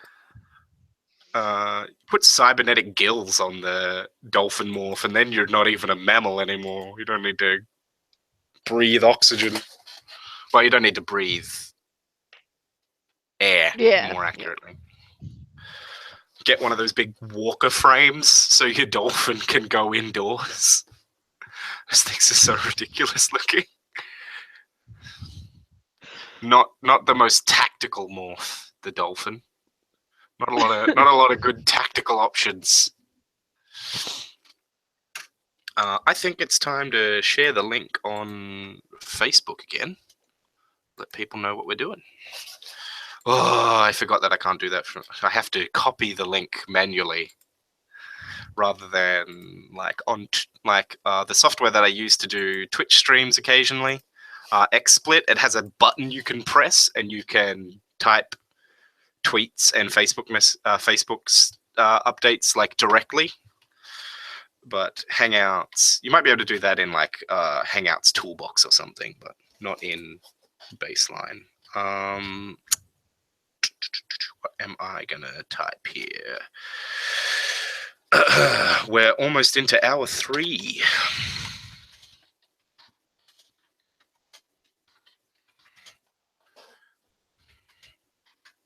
No, I'm going to type we're well into hour 2.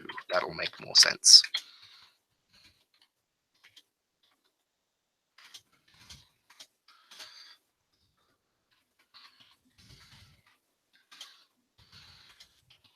Yes, listen to my pounding of keys, listeners. That's what you want. That's what you came here for. The pounding of keys on keyboard. We're well into hour 2 of the live stream. Come hang out with us on YouTube.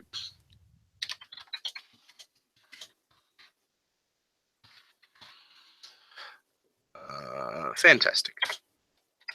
Control V, and I will copy that so that I can just paste it directly into Facebook.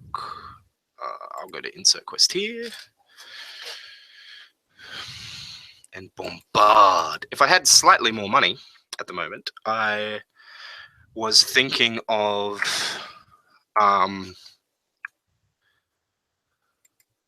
like promoting on Facebook, because for like $5 you can have a bunch of people see it. But yeah, we'll do that another time. We'll do that next month once we have funds, because that'll be better. One of the cool things about that the Patreon does, though, because you have to pay credit fees, and what is the other thing? And so Patreon takes a cut, and PayPal takes a cut as well. So the actual Patreon page, the money that it displays as getting in a month, it'll show the actual money that the that the creator is getting. So, for example, at the moment, Ryan has pledged $5, but if you go to the Patreon page, it says that we're getting $4 per month. So so $1 of that is going to paying for credit fees. So you can always on the actual Patreon page, if you're a patron, you always are seeing the actual money that the creator is getting, rather than the lie that would be the amount of money we're getting pre credit. So you always know exactly how much the artist is getting, which is a feature I really like because it makes it a lot easier to work out and budget what you're going to be doing.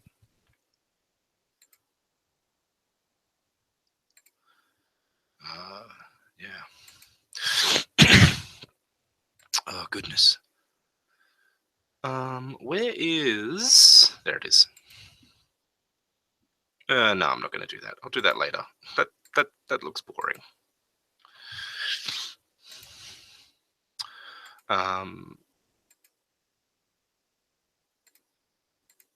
Yeah, I had no idea like what the turnout for this would be either to plan. Like when I was planning it out, like I didn't know who was gonna like how many people would watch, how many people would pledge, and so like I laid out Patreon goals to a normal amount. Like I was like, oh, we'll probably maybe hit $100 in the first month.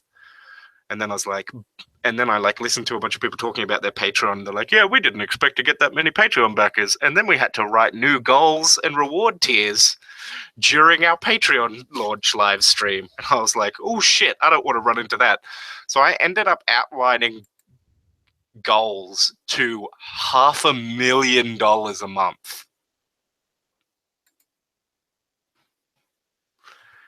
Which, as you can imagine, is a ridiculous amount. Like it started off when I was doing it, like it looked like it was like logical steps of this is a reasonable amount of money and this is potentially possible.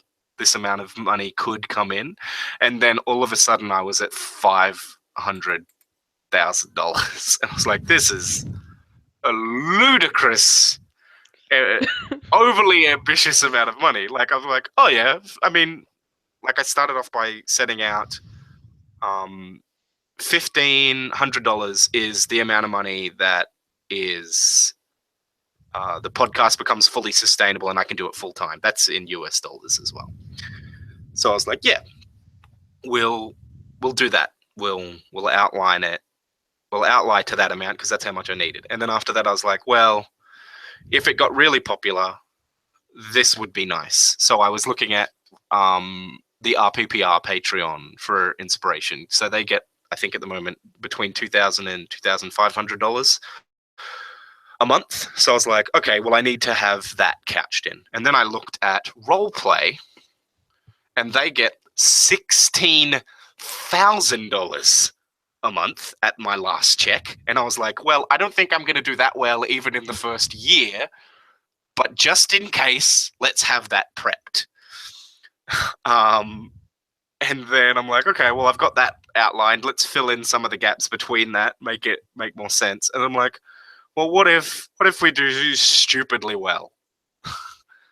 And so that's how we ended up with the $500,000 a month goal of the insert quest here, Micronation.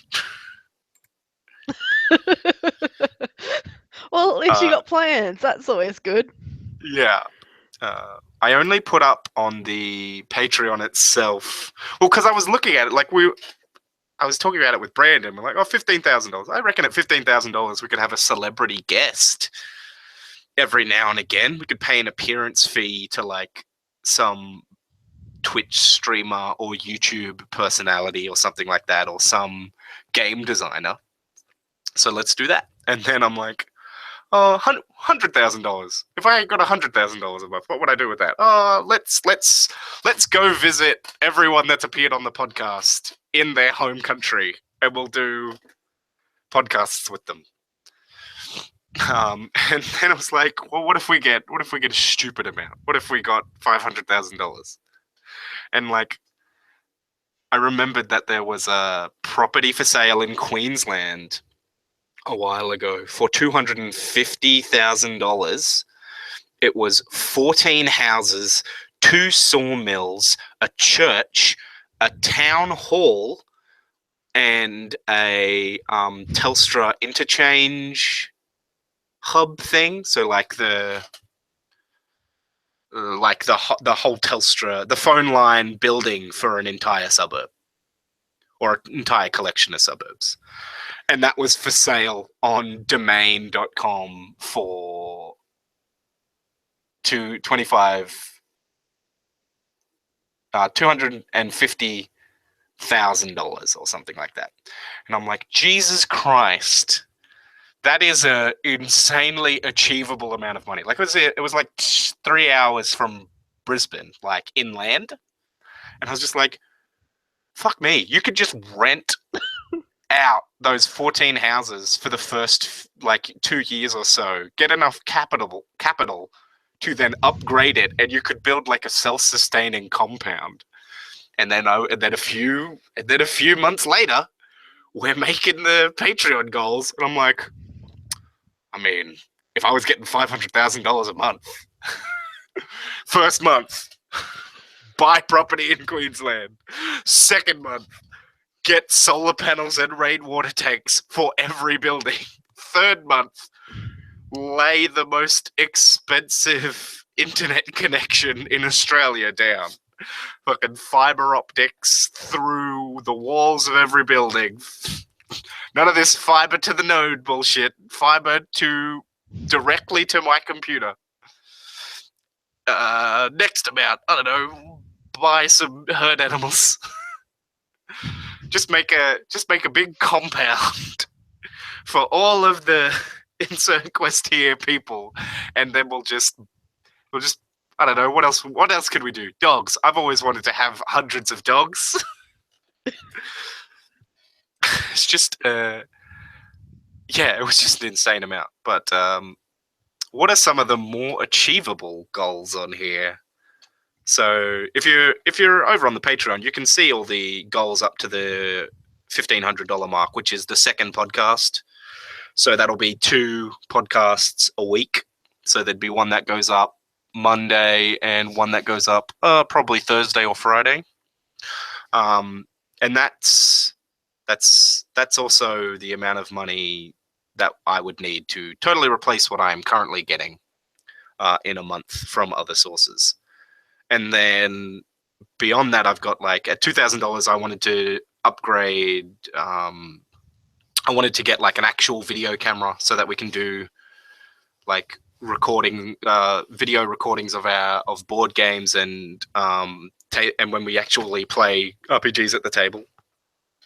Because I've always wanted to include board games more, like things like Catan and stuff like that. And then I would also look at soundproofing my room here, because if you're a long-time listener, sometimes you hear my brother screaming at his family because his kids will do something annoying. And it'd be really nice to not have to worry about that. And I also wanted to get a dedicated internet line to this part of the house, because the part of the house that I'm in, because my brother and I own this house together because it was left to us in the will of our father. This used to be my dad's office, and so there was a phone line that ran to here. So there were 2 phone lines into this house. So all the wiring for that is still here. It's just that the phone line's been disconnected. So I wanted to get a dedicated internet line into here. So then I don't have to. Then I have one redundancy if the internet that my brother and I currently share goes down. And also, um, sometimes my connection is shittier than my brother's connection, even though we're on the same network, because like here the cable we use to hook up his computer that runs through the walls and everything is of a slightly better quality than the cable we used for mine. And so it's like my connection will sometimes be slower, or sometimes he'll be doing something. It doesn't happen so much now, but sometimes he'll be downloading something and it will cut my fucking internet connection to shit. And so if I had a dedicated internet line for myself, I wouldn't have to worry about that. But that's like, $100 a month or something just for me to have my own connection. So that was one of the things I thought about doing. Product reviews is another one of the background goals. A travel show, which is at the $3,000 level. So I thought about doing similar to the road trips that we've done in the past. I wanted to do smaller scale and more frequently. So like 4 times a year, go for like a weekend trip to somewhere around Australia. So like go down to Sydney and see a bunch of stuff, or go out to fucking, I don't know, some random ass place in the wilderness. Because like if we're getting $3,000 in a month, it's only going to be like $500 for an entire trip like that. And that's like for 2 people. So I could afford to do that. And then we have like a gaming news show is on there. I have at the $5,000 level, like going to PAX Oz down in Melbourne, and also looking at going to Gen Con frequently and like providing coverage of those events, because I know a lot of other podcasts and stuff do that, but not a lot of Australian RPG podcasts. There's me and some people in Hobart, I think. There's a radio show in Hobart that is also a podcast. What else do we have on there? We'll actually start publishing scenarios was one, and $7,000. I will hire a second GM and insert quest here person, somebody to help run scenarios and stuff like that. But yeah, so I've been thinking about this stuff a lot lately, because I've been doing a small business management course. And when you're running a business like this, there's not a lot to do in class that is relevant to what I'm doing.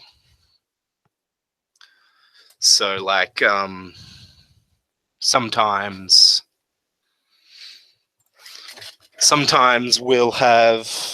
they'll be talking about like how to apply for business loans. And it's just like no bank is ever going to give a RPG podcast a loan. And the other thing is, I don't need a loan. Like, I need $2,000 to make like some of my wildest podcasting dreams possible. And business loans are like $30,000. Like, I don't need that much money to start doing interesting new things. I don't know.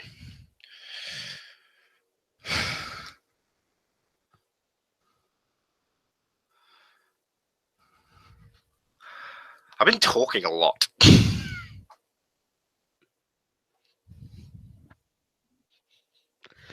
Well, it is a 12-hour podcast, so live stream, so you do need to talk somewhat. I know. We'll have to. I imagine we'll be like reiterating some of this stuff too.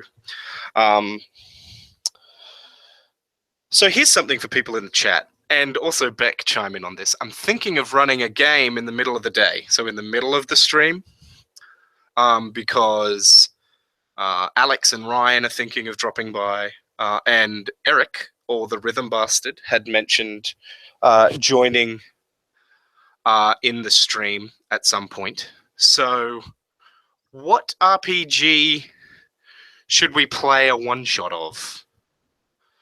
because I know people wanted to see us play more Dungeon World, but I mean, Beck, you might be here. What would you like to try out that you haven't played before? I honestly don't know. I don't know that many actual games apart from the ones I have already played. Let's play World of Darkness. All right, everybody stat up a vampire. You go to the beach, you die.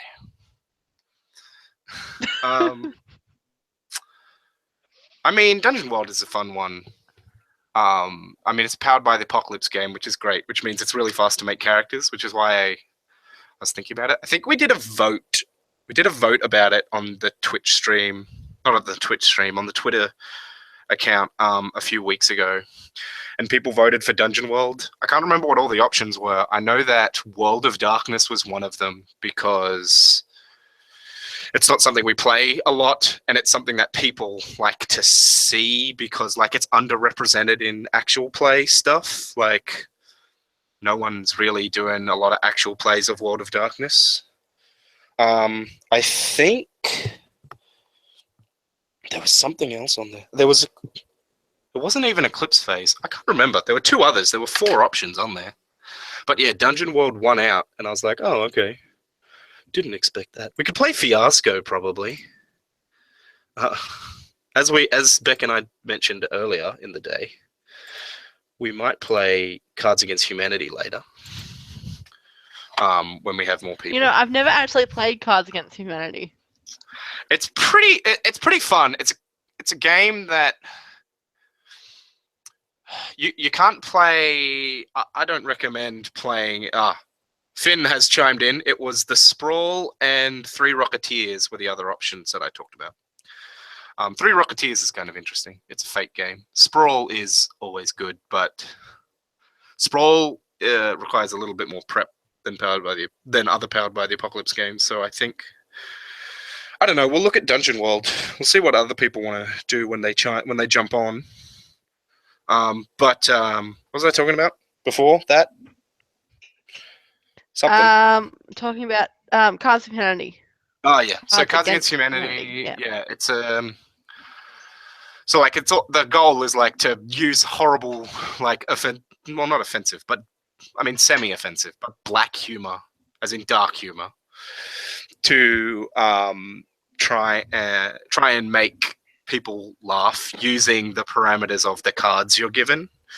So like you have a black card that says, I know.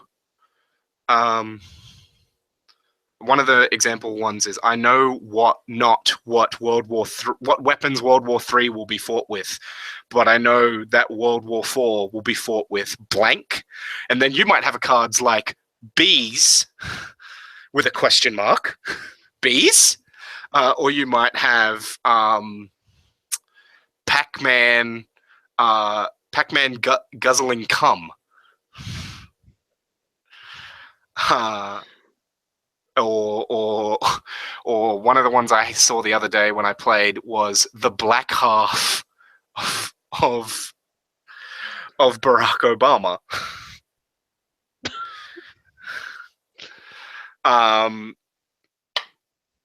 Which I was like, what? Yeah, but the problem is, like, if you're playing with the same deck of cards, like, because there's a bunch of, like, expansion modules and stuff, if you're playing with the same Cards Against Humanity cards, it starts to get, like, a lot of the humor in it is about shocking people. Like, with, I wouldn't have expected someone to say that. It's not meant to be, like, a cut to the bone offensive, but it's meant to be the kind of things that you wouldn't say in polite company. Shocking. And so if you're playing with the same cards over and over again, it gets a bit, well, yeah, you start to, the jokes start to not be funny anymore just because, like, you've heard them before because of the combinations. Yeah. You go through the response cards, like the bees and the Pac-Man stuff, a lot faster than you go through the question cards. But the beauty of the online version of Cards Against Humanity is that there's like fan submitted card packs and stuff. So there's a lot more expanded, and there's regional sets like there's the Australian set.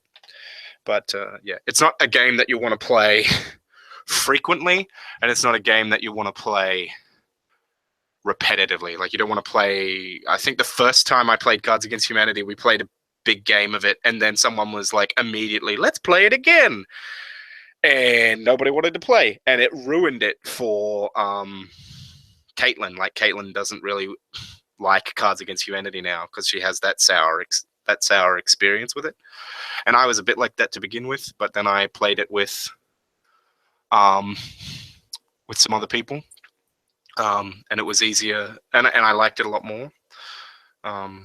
So yeah, it's an interesting. It's a nice. It's good for like large bunches of people too, like at a party, because like if you have like a games night or something, and like 20 people show up, you can play a 20 game Cards Against Humanity quite easily. A 20-person Cards Against Humanity game, sorry, quite easily. Whereas, you can't play 20-person Settlers of Catan.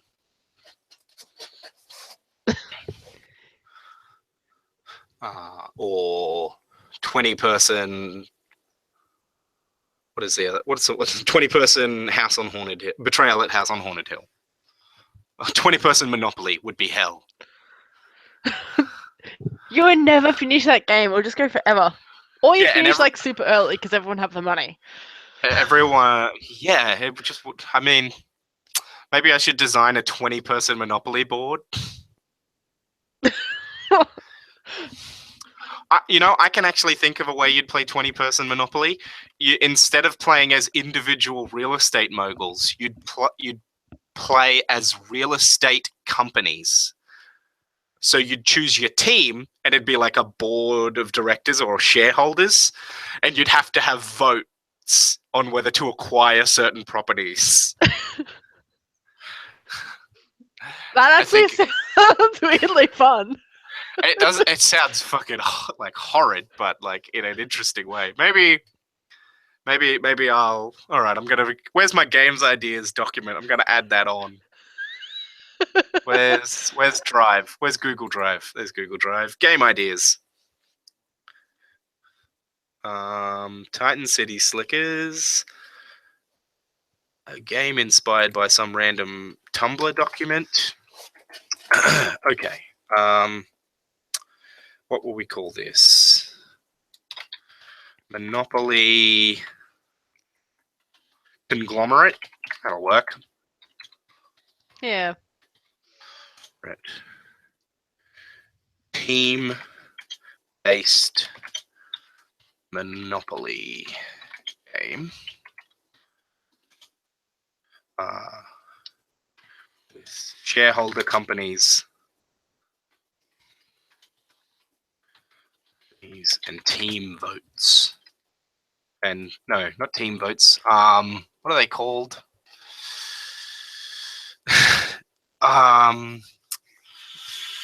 Not team. I don't want team votes. That's not the word I'm looking for. They're board meetings. That's what I wanted.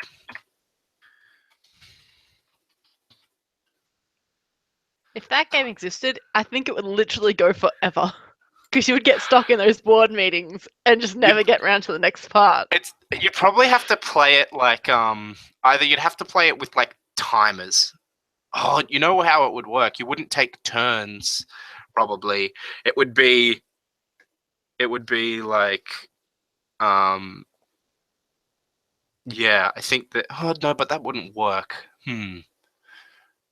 Well, so something that is in the original version, well, not the original, but like the way Monopoly is meant to be played, and people don't often do this, is that when you land on a property, you don't just buy it. It actually goes to auction, so everyone at the table can bid on it. It's just that the person that first lands on it gets to make the first bid. So that kind of works in your favor. You'd have to have timers though on turns, Yeah. or it would be like it'd be like you'd play it like sort of either by like play by post or like online.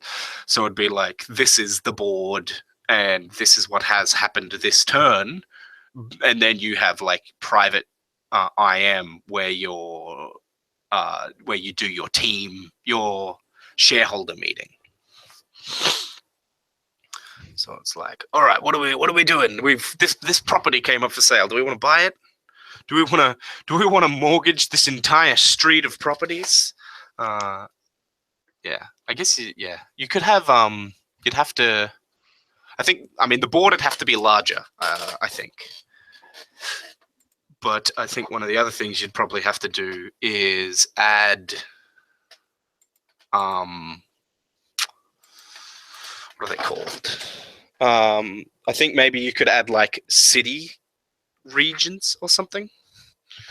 So like you have your streets and you have your suburbs, which is like the collection of properties that you get, and then maybe there's cities. I think you'd have to have whole spectrums of colors, or maybe just expand the suburby things to be larger. So instead of being two or three properties, it's like between like 6 and 2 or 7 and 2, so that you have a bit more variety of properties. Yeah. I imagine with a game like that, you'd could look into not just building into hotels kind of thing. Yeah, like maybe you have buy up a whole. So you know how you have the utilities and like the train stations. Maybe the game doesn't start with any of those, and you have to like buy a whole bunch of land and then build a railway corridor or a power station. That would be actually pretty cool. Oh, this man. is like a Monopoly spin-off. This is. Oh boy, I'm gonna get in on. I'm gonna have to. I can't remember the name of the company. There's a company, like a subsidiary company of Parker Brothers or whatever, that makes all of the. You know how there's like Harry Potter Monopoly and Star Wars Monopoly, and all that versions. Sort of stuff. There's a specific company that deals with making branded versions of those. So it's a specific design group. So maybe I have to get in contact with them, probably. Or I mean, it's or just straight up Parker Brothers, whatever. I think they are owned by Hasbro. Everything's owned by Hasbro. I can see like you could do like an EVE Online offshoot of that. So like if you've got this 20-player corporation Monopoly, and then all your branded offshoots are like EVE Online, you know, you play as the various empires and factions and buy up land for mining and all this other crazy shit. Or what's something else that has, you could do like a cyberpunk-ish version. I don't know. I'm kind of into this 20-person Monopoly idea. I think I'd play it like once and then be like, okay, done. Never need to play that game ever again. Yeah, it would be definitely just like for the experience. We've got to invent this game.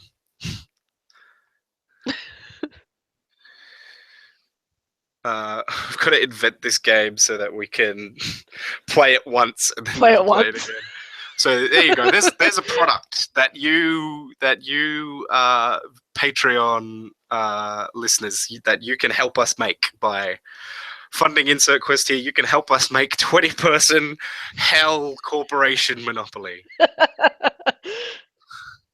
Everyone's dream game. Yodel in the chat said that he once found an off-brand version of Monopoly with streets from his local hometown, which is pretty cool. Yeah, that is pretty awesome. There's the Australian localization of Monopoly, which has like Rundle Mall and King Street in it, and Telstra as one Bloody of the Telstra. utilities. I don't think they have phone companies in the baseline in normal Monopoly. I think it's just. I think there's a power company and a water company. Whereas in the Australian edition of Monopoly, it's a phone company and a power company. Because they used to have Energy Australia, which I guess would be Ausgrid if they did a new version. And your little Or koala. Origin Energy. Yes, yes, indeed. Origin. Is Origin Ausgrid? Is Origin No. Energy Australia? I can't fucking. Yeah, they sold off the power I grid. think- Now I don't know who's who. Yeah, I think it was like the power grid went to Ausgrid, and I don't know. And Origin was 'Cause I originally know like the a power gas station- company. Yeah. I don't know. Oh, they're Yeah. speaking of power companies and local home news, they're redesigning the Araring power station. Oh wow. Yeah, so you know how That's big news to me, people. I used to work there, so. you know how they have the you know how it like cycles, it uses water from the lake to cool itself down, and and the water just dumps out at Marmong Point. Not Marmong Point, the other thing, Yeah. Myuna Bay. Yeah. So apparently it's not going to do that anymore. It's not going to dump into the lake anymore. So I don't know if they're going to have like yeah, I don't have any more information, but I have the impression that like the goal is to decrease the environmental impact on the lake. So they're probably going to have like change the cooling system or something. Because they were moving a bunch of the wild, like the animals and stuff that live in there. Because people always go down there and fish.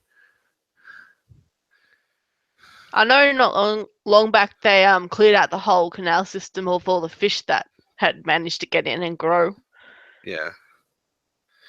But yeah, it was weird. I heard about it the other day. I'm like, oh, cool. I wonder if they're gonna, how much, like, are they just gonna put on-site tanks there and just try and reuse the water and cool it down on site, or are they actually gonna like change the way it cools and use a different cooling tower thing and a different because it's still going to be steam, because otherwise they'd be building a whole new power station, and like that's not the point. So I don't know. Well, what it's meant to be. It was meant to be shut down years ago. So. Oh, it could be that. Yeah. I mean, maybe that's why they're closing it off as part of the. Yeah, gradually getting there. Maybe. Yeah. Anyway, yeah, I just was thinking of it then. Because I was down at Araring the other day. But you know that's heaps interesting for the listeners talking about power stations. Hmm.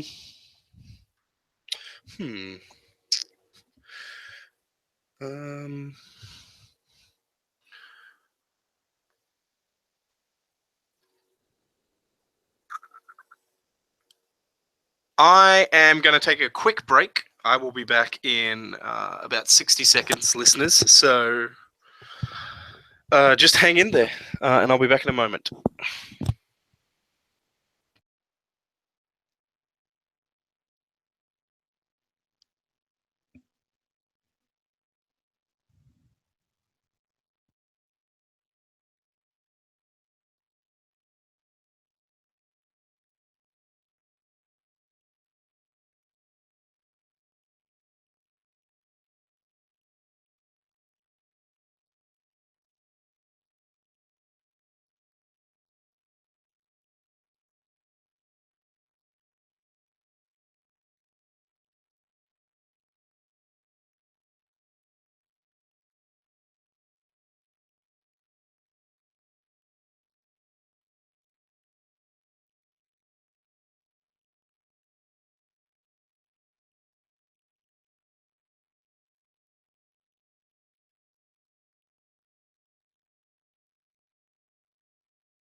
And I return.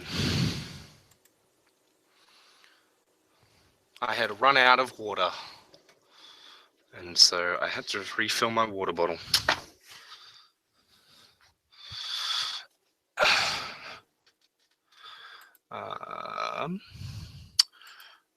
Brilliant.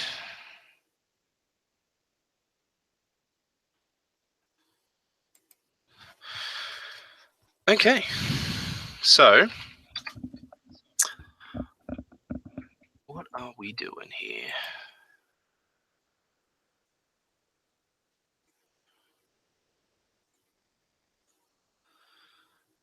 Weird. Okay, so oh, I just thought of something we can do. I just can't remember what they're called. So there's this kind of a game of sorts that is online where I can't believe I didn't think of this sooner. So there's you might have heard of you know what I'm talking about, and if you do, drop me a name of what this game is called in the chat because there's a bunch of different ones. It uses Google Earth and Google Maps, and it drops you in a random location, and then in Street View, and you can only use Street View, and you look around at where your surroundings are and try to guess using a map of the world where you are. So you like click on the map when you think you're close, and it puts a pin, and then it like measures the actual place where you were dropped in and tells you how close you were. So I thought that I just realized that is something that we can play on the live stream because I just need to use screen share. I don't need to plug in anything special for it. So I just got to try and remember what it is. Google Maps guessing game will get us there. GeoGuessr. There we go. That was easy.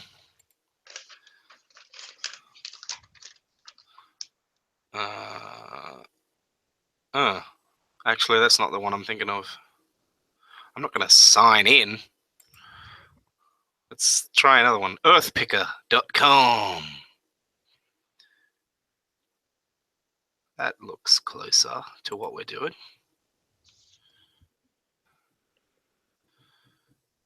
Okay, so let me bring up Google Hangouts and activate screen share.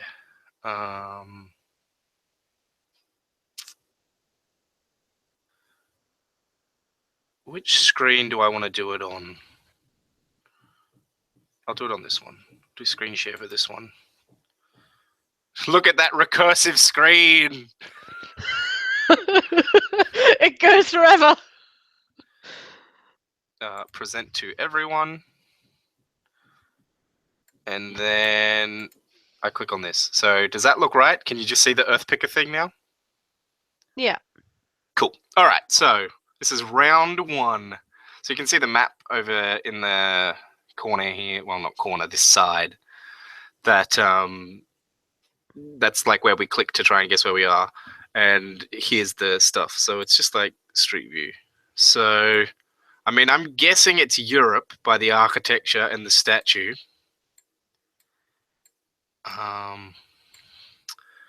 Prince's Street, apparently. So we're probably in an English-speaking country. Well, we're in Scotland because that bus says connecting Scotland on it. So that helps. Scotland. So let's zoom in on Scotland.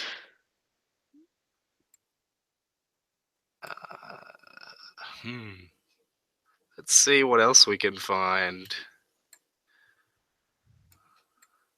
You can go down the street too.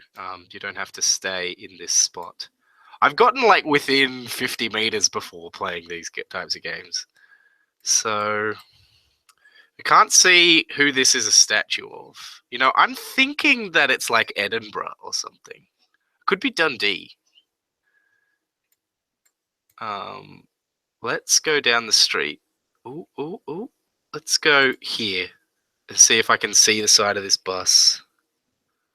Nope. All right. How about this way? Oh boy. There's a Swarovski crystal place because those things are fucking everywhere. Really are. Oh, damn it, there's a pharmacy, but it's not like such and such pharmacy. I feel like it would be under that green thing where you can't actually read the writing. Yeah. So nice and helpful. Let's try down the street a bit more.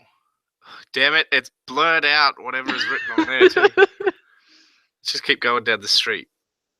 Oh, hang on, this looks promising. Nope, that's a chain store. I think this is a good use of a live stream, to be honest. I think this is top-notch content. I'm not even being sarcastic. I genuinely... Oh, Edinburgh! Edinburgh! All right, let's zoom in on Edinburgh and see how fucking close we can get. Okay, so Edinburgh is a port city, evidently. So... Actually, let's just see if I can find Princes Street. Let's just see if we can find Princes Street.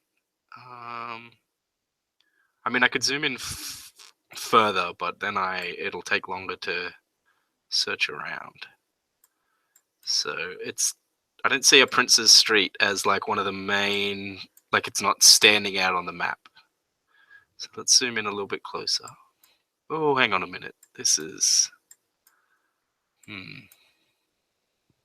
right, let's see if we can find a little more, some more detail.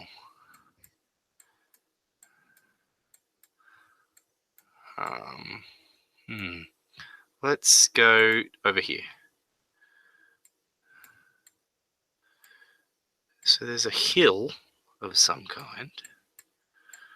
Let's switch to satellite image over here, because that might give us a better idea.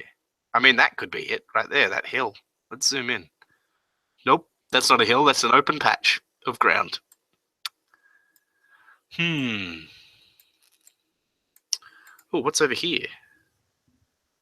This like... Some sort of... if I can work out how close to the water we are, then I can...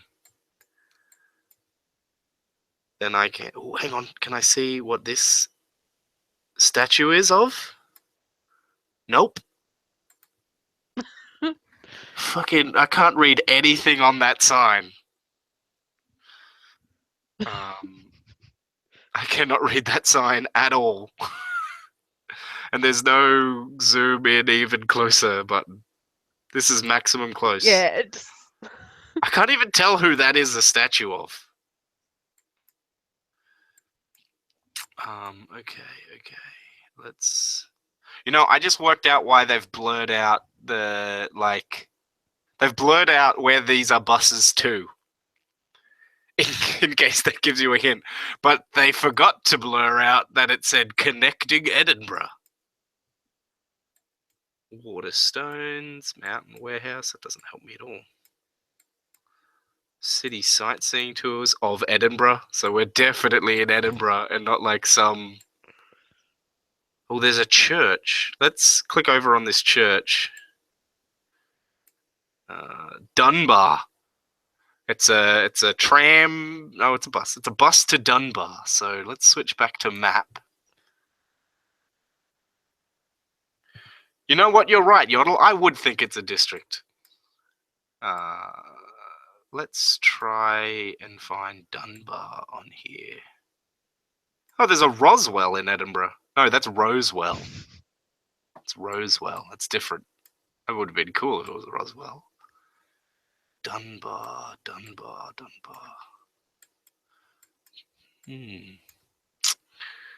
Nope. I want to know, like, how close to the water we are. Oh, somebody sent me a message.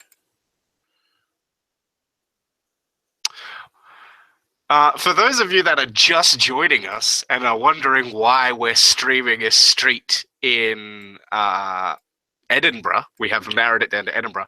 We are playing a game called Earth Picker or GeoGuessr, depending on what version you're using. We chose Earth Picker because we don't have to sign in to do it. where you get dropped at a random place in Street View on Google Maps, and you have to try and work out where you are just from Street View. So the Waldorf Astoria. That sounds like it would be in the middle of town, doesn't it? Oh, the Waldorf Astoria, Edinburgh. What does that tiny word say? Caldron or something? Maybe the Cauldron. Maybe there's a suburb called Cauldron. There's Portobello. The North Bank. I feel like it's away from the what is the word I'm looking for? From the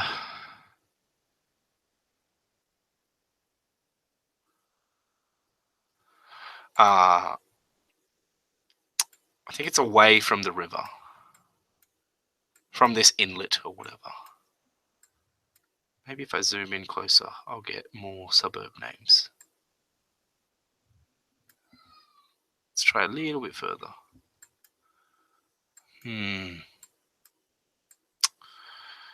Yeah, don't see it. There's a golf course in the middle of town. That's a bad place for a golf course. Ooh, okay. Which street? Should we go down this street where they're having construction? Or should we follow this street over here? I want to know what this building up here is, because if we find out what that building is, we can get really close. Ooh, I went inside the building. I didn't mean to go inside the building. How do I get out of the building? How do I get out of the building?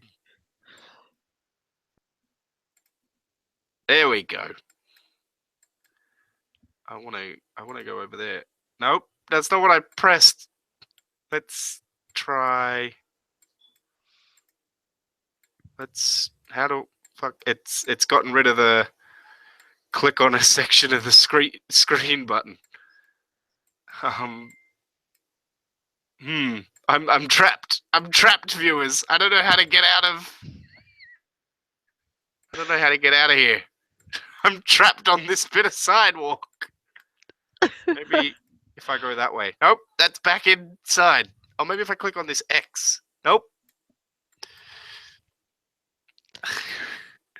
Goodness me, we're trapped. How do I exit the town? All right, well, we'll have to just rely on the map then, I guess, over here. Try and find Prince's Street. If anyone's ever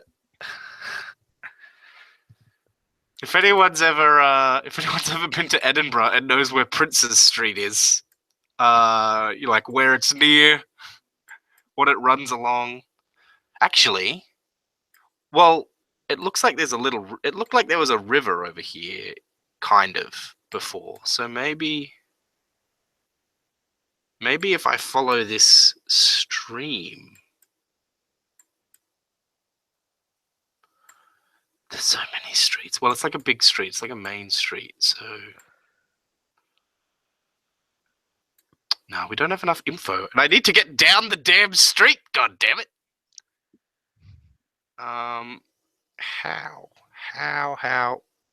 What happens if I click this button?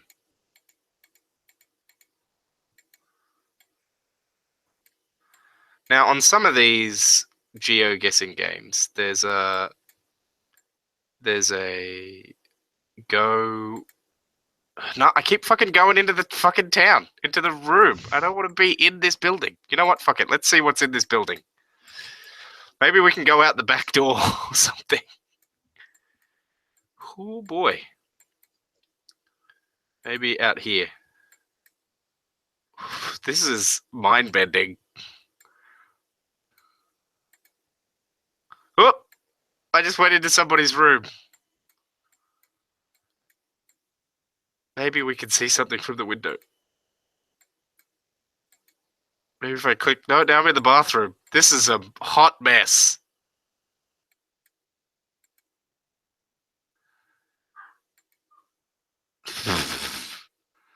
Sometimes they have a return to the starting point button. So, I can rotate with that. That's not what I'm looking for. No, I don't want to rotate view. Oh, I went into full screen mode, which is actually probably what we want, but let's just jump back out of that. Fuck, we're trapped in a hotel room, viewers, and I can't get out. Let's try the help button. Look at the street. Nope, that's not what I want at all. Fuck. All right. How did we? There's got to be a front door, right? So let's click over here, and let's click on that. Nope. I need to get out of this room. Let me out of this room. How did we get trapped in a fucking bedroom? Google Maps, I am unhappy with this experience. I can't get out of here. All right, fuck it. We're going to guess. We're still going to get pretty good points because we're going to be pretty close. So, hey, look. Sight Hill. I almost thought that said Silent Hill. Hey, Calder Road. Let's see. Salton. I keep seeing like these names sort of half as I'm scrolling past and thinking there are other things. Like I thought that said Slaughterton. And I'm like, oh boy, I want to go to Slaughterton. That sounds like a fun place. All right. Oh, here we go. Back to start point. Fuck. I can't believe I missed that. We're searching for a get out of this building button for ages. So we went down the street that way last time, down where those buses are. So let's try this direction and see what we find. Actually, I want to be like right there. So, I mean, that looks like a pretty important building. These all look like, what is this? Show me what this is. What is this? Scottish National Gallery. Boom. Let's find the Scottish National Gallery in Edinburgh. And then we will have it. Scottish National Gallery. If anyone's been to Edinburgh, tell me where the Scottish National Gallery is. Scottish National Gallery. Why is that not showing up? Well, that's going to be like in the center of town, surely.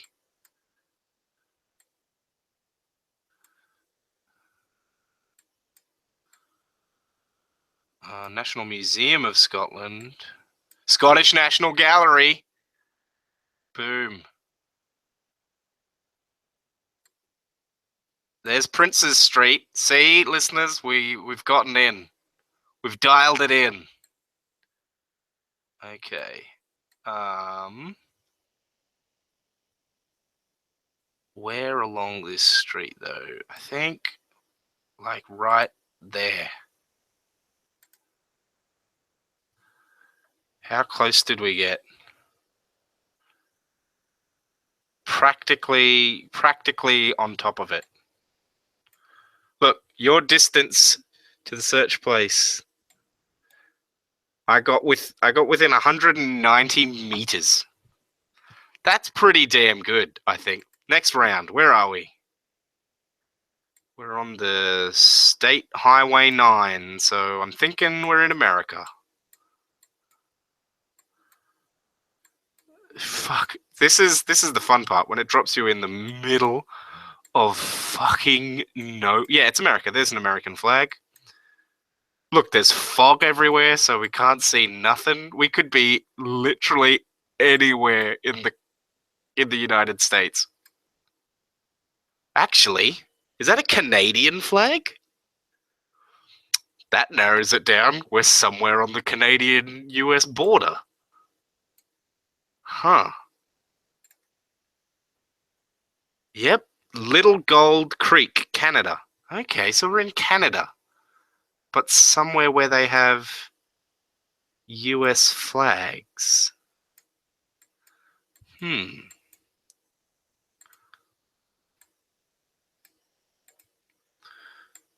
State Highway number 9.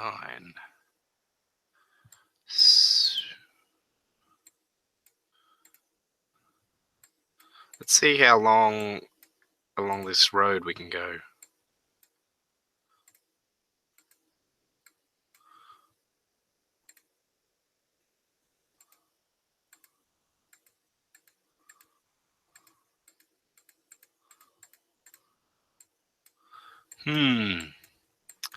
All right, so let's go back to starting point and see if we can find any more information from this. So there's an American flag, Poker Creek. That says Little Gold Creek though, and then this says Poker Creek. Let's AK. Arkansas? Arkansas's down the bottom of America, so that's not it. Let's see, British Columbia. Could Alaska be AK? National Highway number, not National Highway, what is it? State Highway. State Highway number 9. Well, so Canada doesn't have states, they have provinces or territories, so it could be Alaska. There's Little Gold. Yeah, this is Little Gold Creek, so there's Little Gold right on the edge. There's a road sign? Where? Oh, there? I can't click any further down this road. See this? This is the Google Street View car. And won't let me go any further down the road here. So, I think it's Little Gold Creek. Yep, that says 9. This is Top of the World Highway, which is closed during the winter. Border services. Oh yeah, this must be like a border. Okay. This way, you reckon? Is there a street sign? I didn't see one. Let's click over here.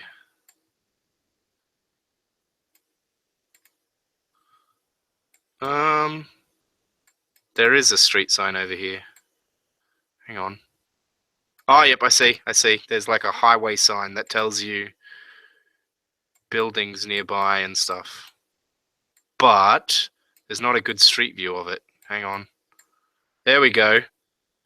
Boundary, Chicken, Eagle, 40 miles to the mining district. Okay. Whatever that means. So let's switch to satellite. Sorry, they have no imagery of this area. Okay. Let's zoom out a bit. Look, I think we're pretty close here. So, but there's no like, here is the border of the United States, which is what I would expect if you were near the border of the boundary. Maybe boundary is.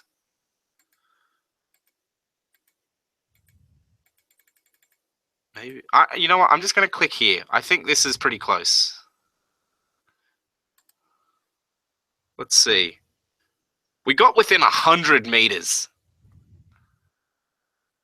I mean, that's pretty damn good. I think. 100 meters? 100 meters is like top notch.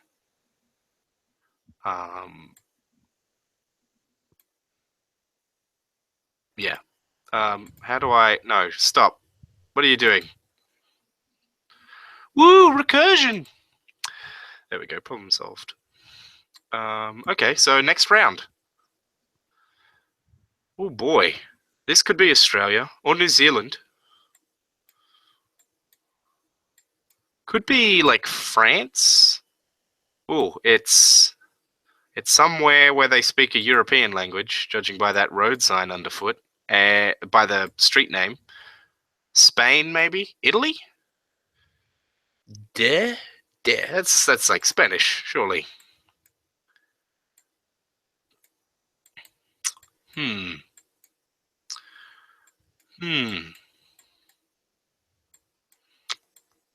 I've never done this well in a game like this before. We've been getting real close to places. I'm thinking Spain. Port de Palma. Port de Palma. Let's try Spain.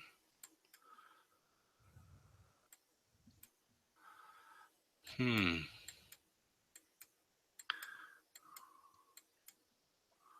You know what we need? We need another one of those street buses with just the fucking name of the city we're in on the side. The Diamond Factory. Hmm.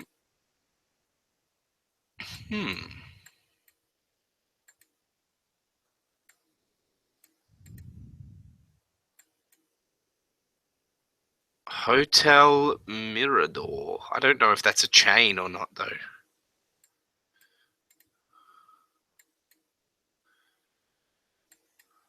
I mean, we're near like a harbour, so we know we're on the coast of whatever country, and I do think that it's probably Spain. I mean, it could be Portugal, though. They speak Portuguese in Portugal. That's Spanish.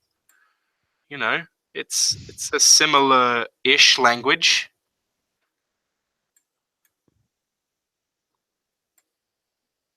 It's like what is that? A grocery store? It's this way.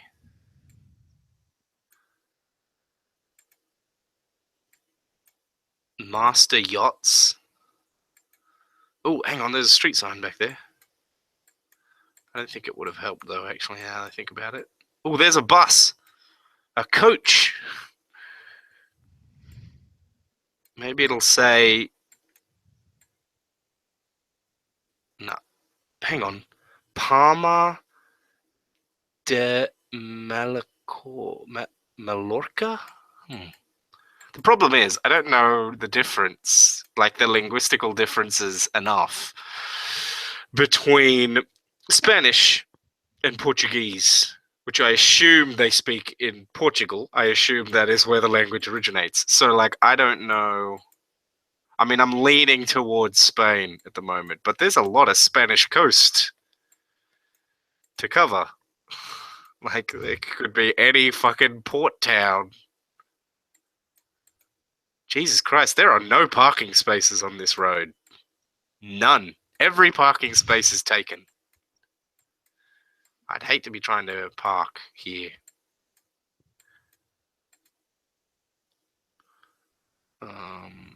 Let's just click up there.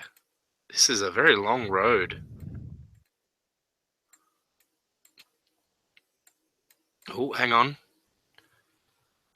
Some other word that I can barely pronounce.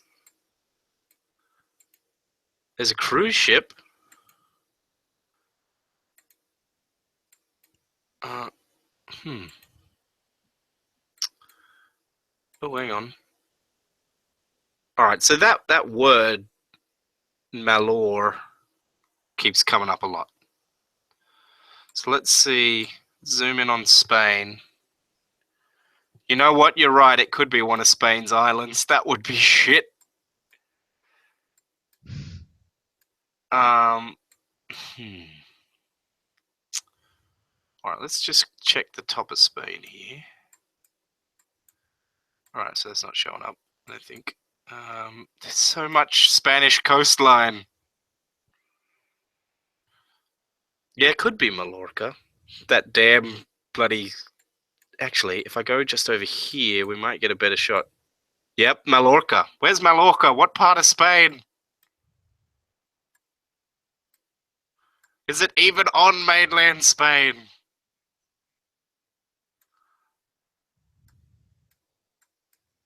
I mean, it's got to be on the coast. So there's Valencia, which is a cool sounding name. Roses. I'm sure that's pronounced differently in like Spanish. How do we...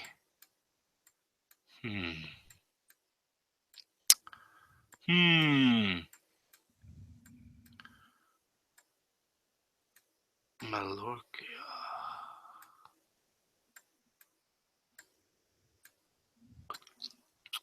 It's an island off the east, apparently, Mallorca. How small an island?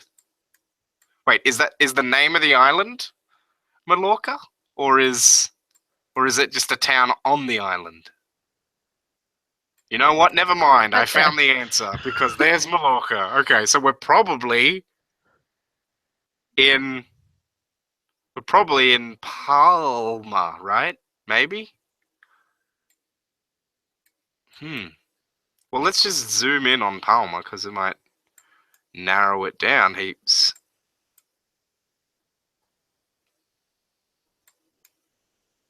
What's the name of this street? Isn't that it? Avenida de Gabriela Roca? That looks like the street we're on. All right, That so let's perfect Spanish rendition is probably the street. Yep. Okay. Let's. This is the starting point. So, what do we got? There's a windmill. There's another windmill. Okay, so there's a bunch of windmills. So let's switch to map view. Nope, satellite. I want satellite. I'm already in map. Oh boy. Yep, that looks like where we are. So now we've got to find on this map where there's a bunch of bloody. Actually, is that thing? That might be that right there. I think we're pretty close. So let's see if we can spot these windmills that we saw over here.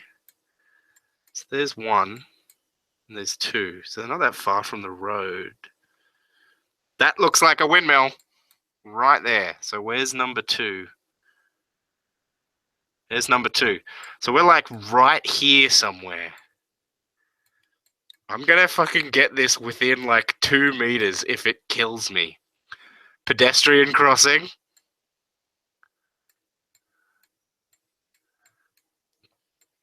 Let's see if we can spot that blue 6. All right, where are we? How close to the pedestrian crossing? Near the bollard thingy. Near the post. Actually, I think we're like right there. Let's see. I got it to within 0, 0, 0. Wait, 0, 0, 0, 0 meters. We got it spot on. Yes, that's a win, listeners. That is amazing. Most people get within 700 meters. Wow. That's amazing. That was some top-notch group detective work, everyone. Holy shit, it's put us inside a museum for round 4. What? This is cheating. It put us in a museum. Fuck you, game. Well, at least is that a map? Oh, that's a terrible piece of art. Like, no offense to you, artist. It's not a map. It's like a weird cubist drawing. Okay. I'm on there. There's no writing. There's tiny writing. Nope. Why did it spawn us in a fucking in a museum? What kind of horror show? How do I get to another level? I don't think we're going to get very close with this one. Unless somebody who is watching has been to this exact museum, because I have no clue where the hell this museum is. And I can't get down to like the next level either.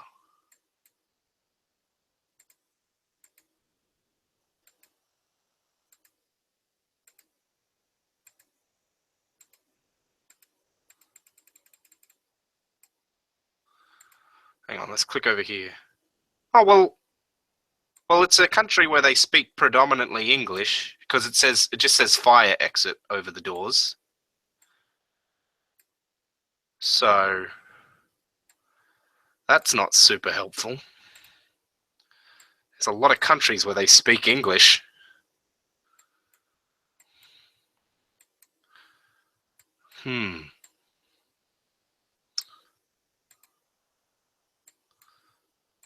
I also can't get off this level or onto the street. So, Jesus Christ. How about over here? It's a view of another building. I have no clue. This could be anywhere in the English-speaking world. There's a lot of English-speaking world. And I'm trapped inside a fucking art gallery. Oh, hang on. What's this? Put me over here so I can try and read this. So it's like, this must be like Middle Eastern art, something like show or maybe it's a gallery. Actually, it looks like not Middle Eastern, but maybe like Indian subcontinent, maybe.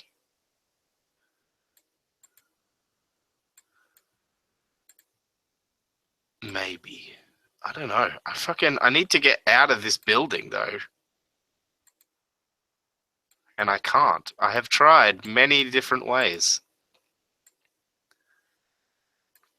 You know what? I have no clue where we are. So I'm open to literally any guess at the moment.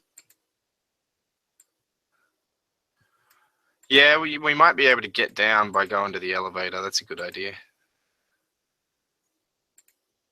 That is as close as I can get to the elevator. I can't get any closer than that. And I can't get like down there either. I'm trapped. I was gonna say, maybe if you have a look at the fire extinguishers, you could pick up where they're from, like what country they're from. There's an idea. Let's see how close we can get to the fire extinguisher. Ooh, really damn close. I mean, that looks like English, so that's more English. Oop. In case of fire. Yeah, like all the emergency stuff is in English, so it looks like it's English. I just can't read these. What's the point of doing a Google Street View of an art gallery if you're not going to have the paintings readable?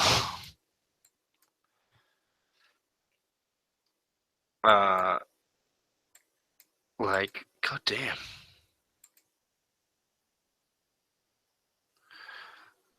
Yeah, no, I can't read any of those.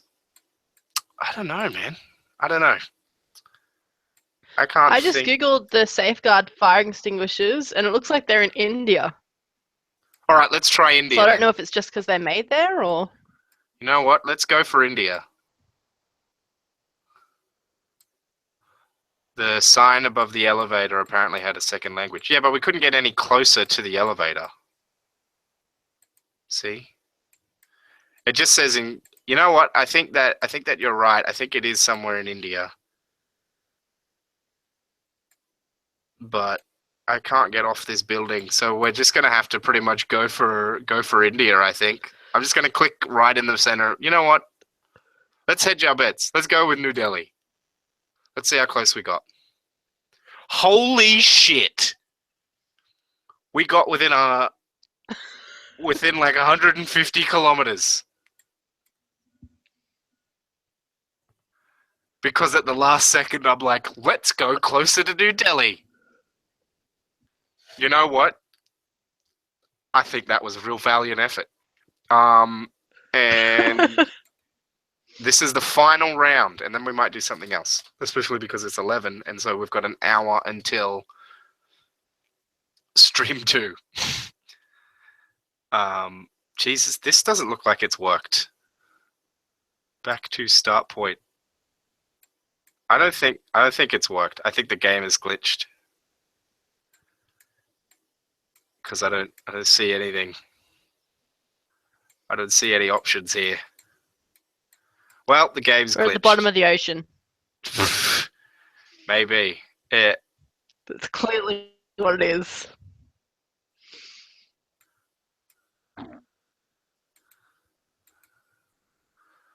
Yep, the game's glitched, so that's the end of that. We did really well, I think, for those first 4 rounds, and then round 5 fucked us. Let's go. Let's just click anywhere, because Jesus Christ. At a random guess, I still got us within like 5,000 kilometers. It was right on the tip of South Africa and wasn't showing up properly. But that's still pretty good. That's a really good guess. All right, I need to turn off screen share so that I don't blind you all when I go back to, so that we don't get crazy recursion.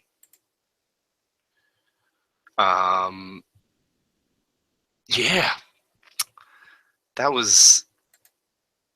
I thought that was quite fun, to be honest.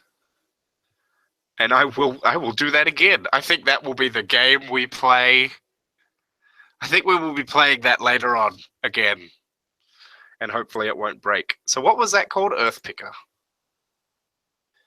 You know what? I'm going to bookmark that. I'm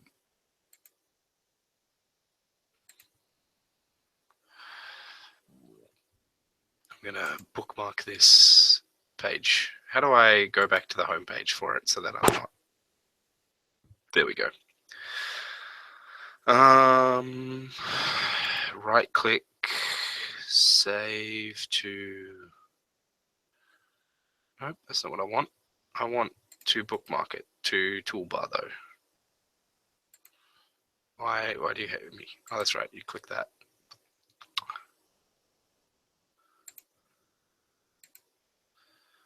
All right, cool. So I have now saved Earth Picker. So we'll have a go at that later. And see how we go. So if you're just joining us, we just did like half an hour of fucking around with Google Earth. This is to help celebrate the launch of our the Insert Quest Here Patreon. Insert Quest Here is an actual play podcast for role-playing games, but we also play other things, like Earth Picker, apparently. We've played Cards Against Humanity in the past, Quiet Year, but lots of role-playing game stuff. Eclipse Phase, Powered by the Apocalypse, some Fate. We have a D&D 5th edition game coming up soon. And yeah. And so we like to record ourselves playing various games, role-playing games, and telling interesting stories, because we want to share the various worlds and things that we create through role-playing games and other forms of games. We have an upcoming campaign, actually, where we played a game of the Quiet Year to create the world for that campaign. So that'll be fun. Bit of world building stuff in there for you. But yeah, this is all the Patreon, and this campaign, this crazy 12-hour live stream, is all in service of that podcast, because we want to do more games more frequently, and we want to tell more interesting stories and more complicated stories and better stories, and we want to give you better quality audio as well.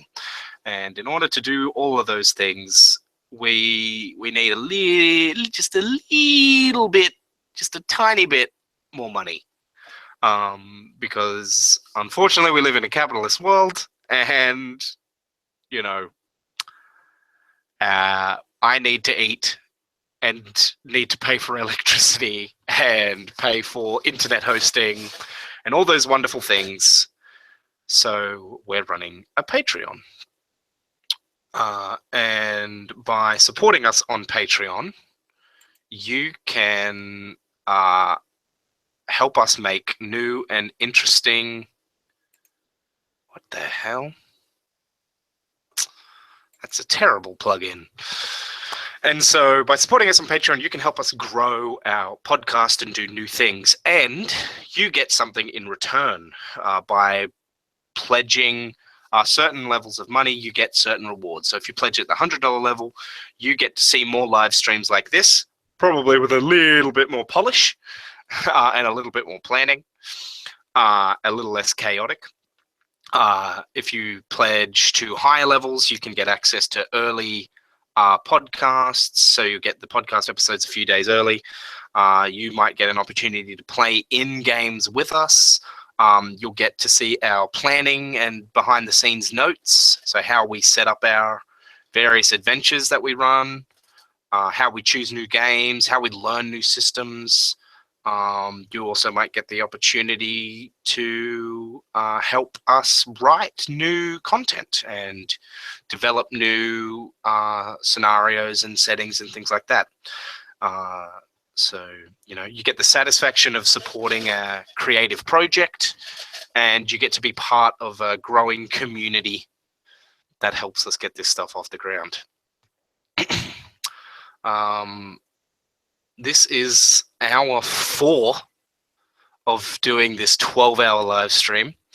Coming up at just a little bit after midday, we're thinking about running a game of Dungeon World. So that'll be interesting.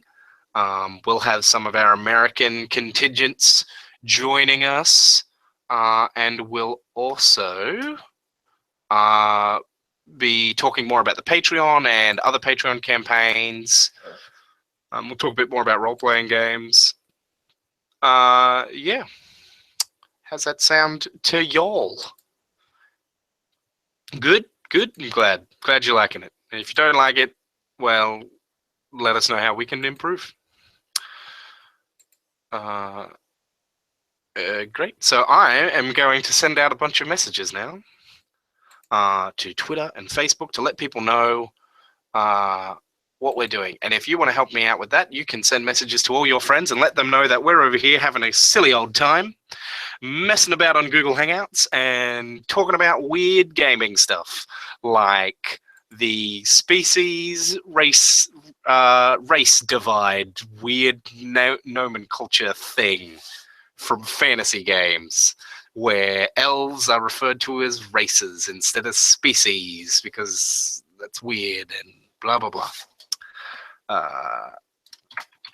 So let's let Facebook know what we're doing.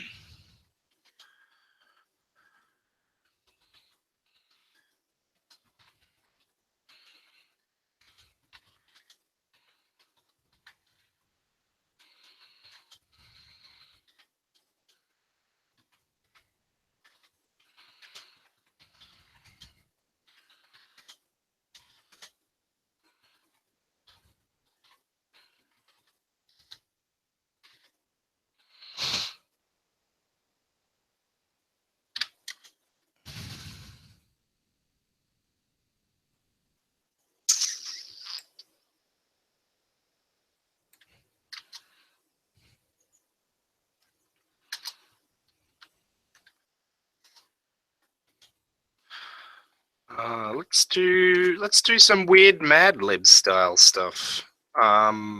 Give me a weird environment that we could run a Dungeon World game in.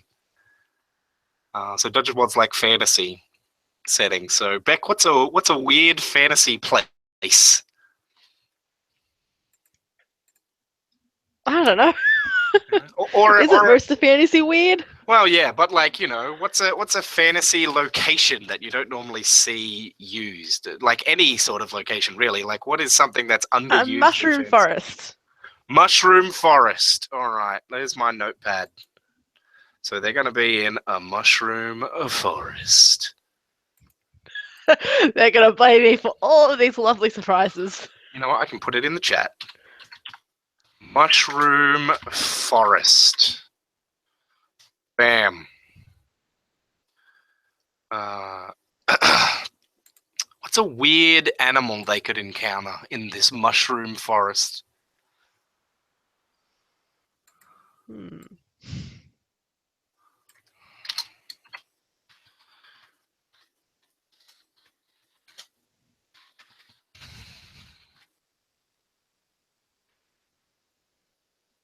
I really don't know. I'm caught between what would be a weird animal in a mushroom forest and what's just a weird animal, full stop. I mean both. Some kind of mushroom owl.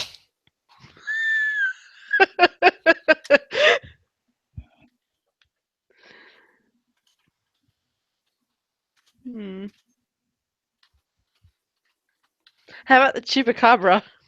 A chupacabra? Alright, there's a chupacabra in the mushroom forest.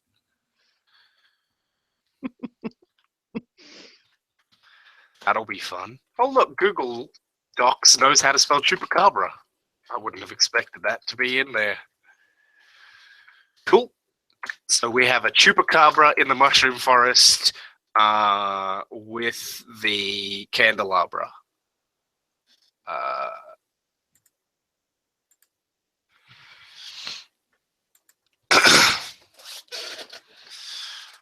Thank you to Brandon, who just pledged to back our Patreon at the $1 level. So thank you for your kind show of support there, Brandon. I hope you look forward to seeing the behind the scenes live stream when we start that. Warhammer Orcs are strangely appropriate for mushroom forests, person in the chat, because in Warhammer 40k, I don't know if it's true of in Warhammer Fantasy, orcs are like a fungus that grow out of the ground. So you have to like burn entire planets to get rid of orcs, because they'll just, you know, if there's one orc spore left, an entire horde will rise up.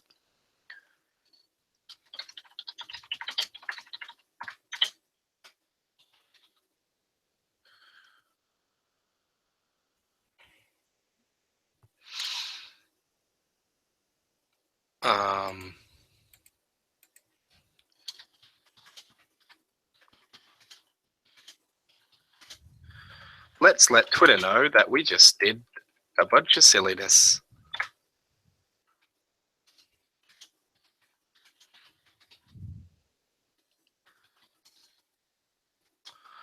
Spelling the word messed wrong. What other weird animals might they encounter? So let's put weird fungus orcs in there, because that'll be fun. Maybe there's some other strange thing they encounter in the mushroom forest. What is hidden in the mushroom forest?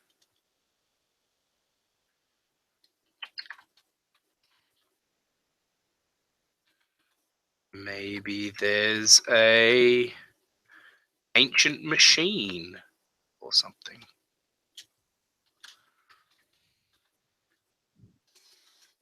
Oh, I know. Let's go like what are they called? What am I thinking of? Let's go for like 60s, not 60s, like 80s style fantasy. And there are travelers from another world. So there's like people that came here on a rocket ship. It's an ancient machine. Machine / travelers from another world.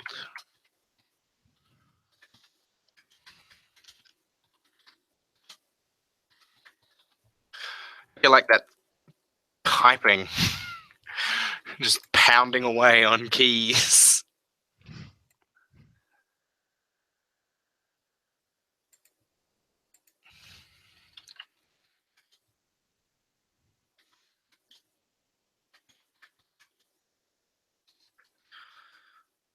See, this is the problem with being on a live chat while typing is that I keep mistyping a bunch of words because I'm trying to think of things to say while I type. So I just wrote like ERT instead of earth. It's like EARTE. ERT. Yart. Yatter.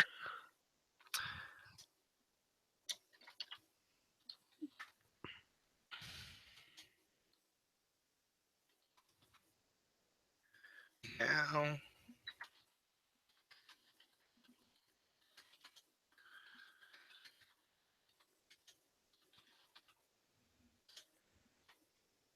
Ugh, I keep doing that. That's going to be annoying.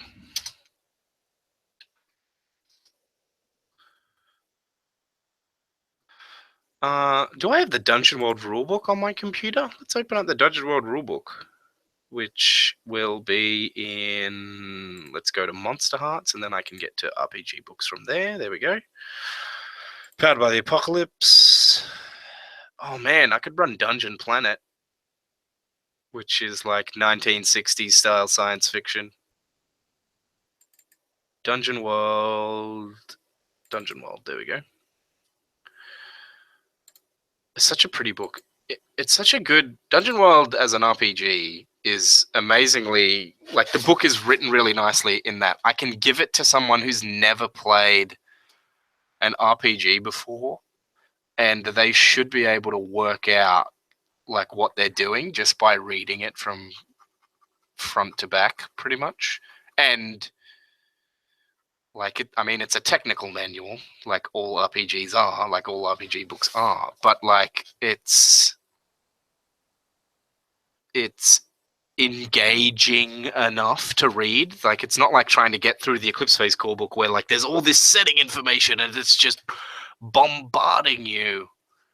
Like the first words in the Dungeon World book is like 3 paragraphs explaining what Dungeon World is, and then 2 paragraphs explaining each of the various character archetypes.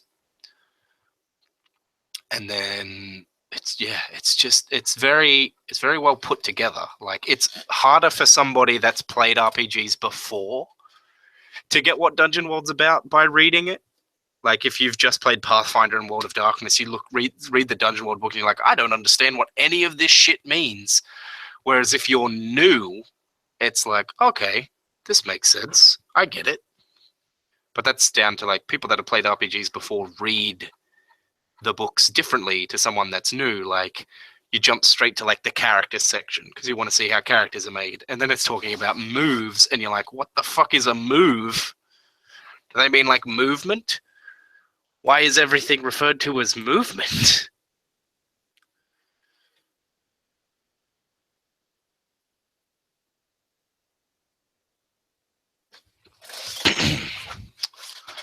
Okay, there is a monster section of the Dungeon World book. So let's go have a look at that and we'll pick some. Oh God, I wish I could. How do I? There's a thing. I need to collapse all of the collapse top level bookmarks. That's what I want. So monsters, here we go. So the monsters in the Dungeon World book are broken up into like regions where you might find them. And they're just examples, but they have like cavern dwellers or undead legions, or we probably want dark woods or swamp denizens. So let's go for dark woods. There's a chaos ooze. That could be fun. There's a centaur. They could encounter a centaur. Cockatrice, dryad, eagle lord. Eagle lord is fun. I had the eagle lord in one of the one shots I ran. Hill giant. There's an ogre. I bet he has layers. There's a razor ball, what's a satyr again?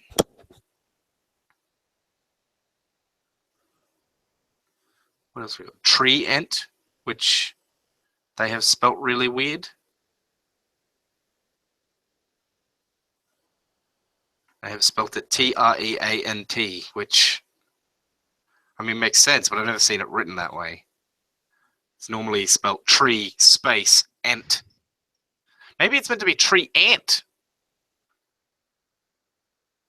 Nope, it is a living tree. It'd be cool if it was just like an ant that lives in a tree. Be topsy-turvy. Just a giant ant Yeah, jumps just a big down, ant. eats everyone. I feel like giant ants would be in like a desert environment. They don't have like a desert biome in here though.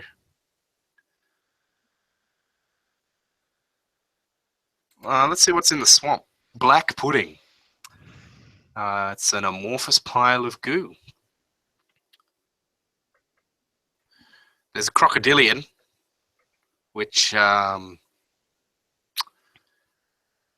is just a big crocodile, apparently. Dragon turtle. That sounds fun.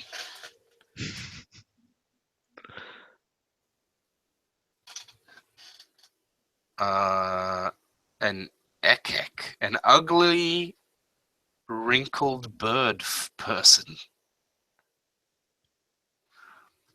Fire eels.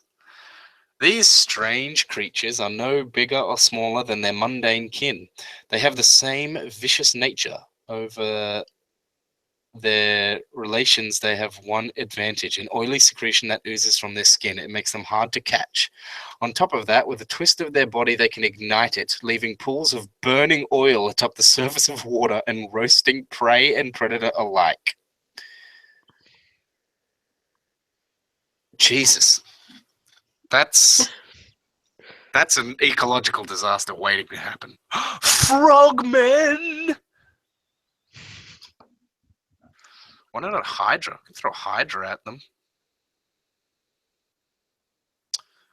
Or lizard men.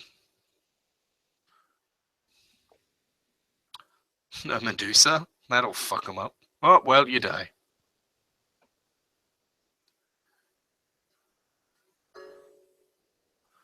A sauropod.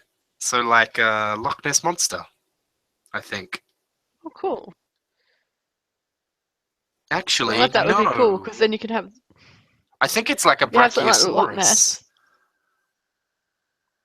I think it's like a Brachiosaurus because it says it has a stampede as an ability, so it would have to be able to walk.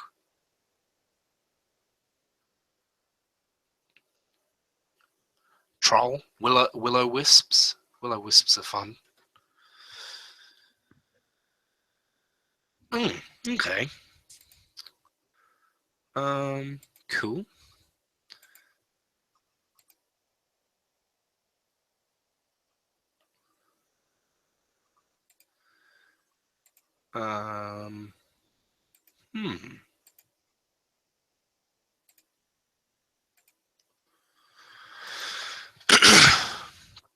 Oh, goodness me. There's a thing I'm looking for. You know what? That's something I didn't tell you about. So did you hear that I ran a game of Magical Fury? And do you know what that is? Is that the Magic Girls RPG? It's the Magical That's Girls awesome. RPG. We ran a game of it where the players were males that got turned into women. That is the best. But one of the coolest things about the game is that it has all these like random tables in it. And one of the characters rolled randomly for his magical girl's name and got what was it? Chaos Angel Athena. Which is so fucking cool. And one of them was like Flame Empress now Noah. And then we got, I think it was Eden Angel. I can't remember what Eden Angel's name was, but They were all like, it was really good. And then we got to their names. I was just like, holy shit, those are so fucking anime. This game is great. And there's The just names remind me of they remind me of those Facebook things. It's like your fancy girl name is the first letter of your name, the second letter of your dog's name, and the street you lived on. It is totally like that. It just came out so well. Someone in the chat has said, because earlier I mentioned Dungeon Planet. They said, oh, I'd totally play Dungeon Planet. So we could run Dungeon Planet. The problem is I've never run it before, so it's pretty much the same as hang on, what the fuck is this? Yeah, that's right. It's similar to normal Dungeon World, except that there's only like these 3 classes, I think. Actually, this looks like more. Oh, yeah. So you have the Earthling, the Engine of Destruction, which is like a robot, the Mutant, and the Technician. Actually, this is not the book I'm looking for. It is yeah, here we go. Yeah, so it's based off of Dungeon World more than it's based off of Apocalypse World. So Dungeon World's based off of Apocalypse World. Dungeon Planet leans more on Dungeon World's aesthetic, and it's all about like Buck Rogers style, Flash Gordon fantasy. So like, you know, that 1960s, 1950s swashbuckling in space sort of stuff. So yeah, character classes. The Earthling is, you know, it talks about like playing the Earthling as like the one human in a game. So like if you wanted to emulate John Carter of Mars. They also talk about how the Earthling is kind of a stand-in for the Paladin.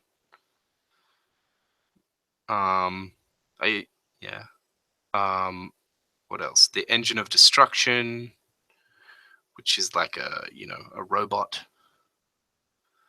Starting moves, scientific exploration robot. When you discern the realities of non-living matter and energy, you can roll int instead of whiz. That's very mechanics and not very interesting. Oh, cool. You get to design the systems of your robot body. So you can have drug injectors so that you can inject drugs into people. You can have a flamethrower, a cannon. You could hover. Oh man, we should play Dungeon Planet. This game is silly. Alright, we're going to play Dungeon Planet and there's going to be mushroom people and a mushroom world. We're gonna play it like it's always fantastic. We're gonna play it like 1950s. We're gonna play it like pre-Star Trekky Star Trek. They're gonna be like on like a cylinder-shaped rocket launched from the moon to go investigate the Venusian wilds, and they'll land on Venus, and it'll be covered in mushrooms. Something like that. That sounds pretty silly. They have enemies in this book? Do we have... Yep, here's a dangers section. No. Planetology? No. Robots and aliens. Spaceships and ray guns.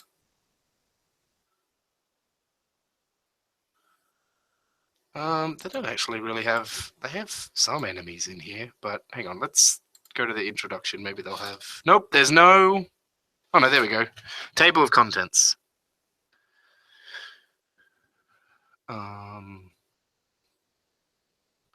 Planetary culture. Hang on a moment, I just got a message.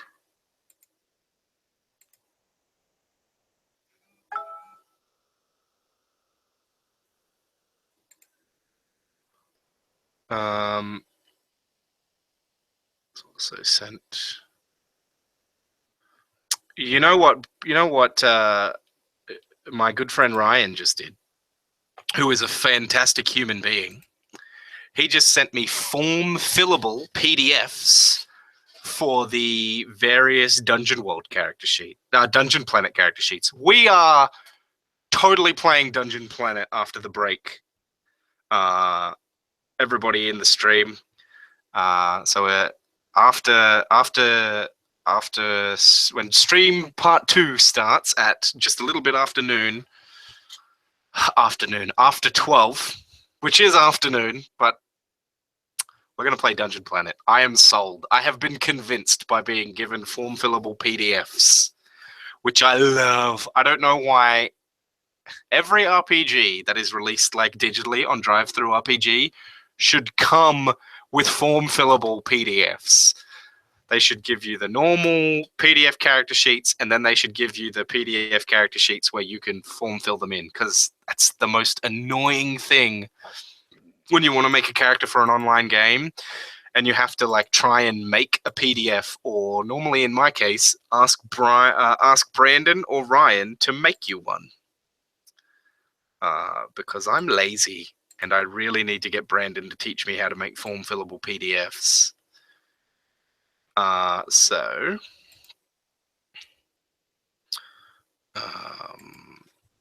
let's grab this button. Where is it? Nope, that's not the button I'm looking for, Google. Bam. How long are you going to stay with us today, Beck? I don't know. Haven't decided yet.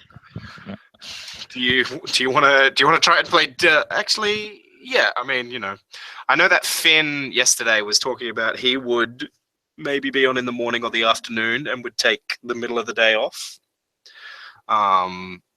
So, I mean, if you want to do that too, that's fine. If you want to have a break after 12, because it looks like we're going to have a few people joining us. Let's set up an email here.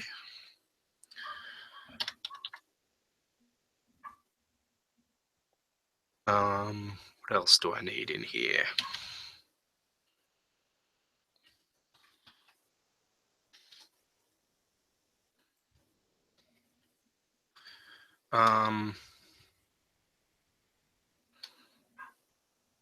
Yes, yeah. I'm just letting various people that wanted to join the actual live stream call know how to jump in, which is, it's a good idea not to have screen share on when you're doing that, because people will see the link and then they'll be like, haha, now I'm in your Hangout. But, you can kick people out of Hangouts, thankfully. Live stream part 1. Yeah, so we'll have crazy Venusian mushroom world. And maybe we'll have chupacabra people. Let's find out what chupacabras look like.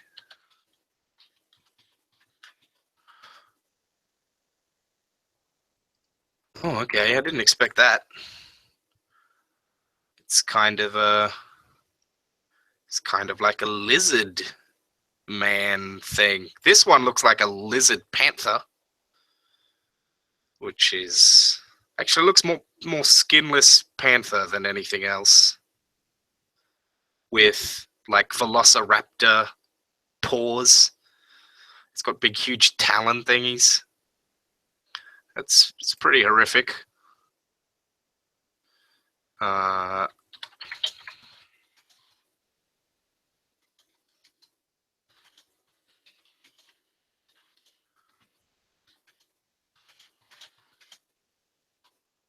What else could be on our weird Venusian mushroom planet?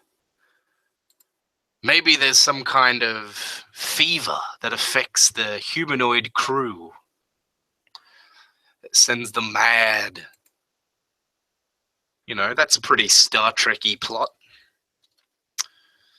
Oh no, they've contracted love disease, and now they're all trying to have sex with one another.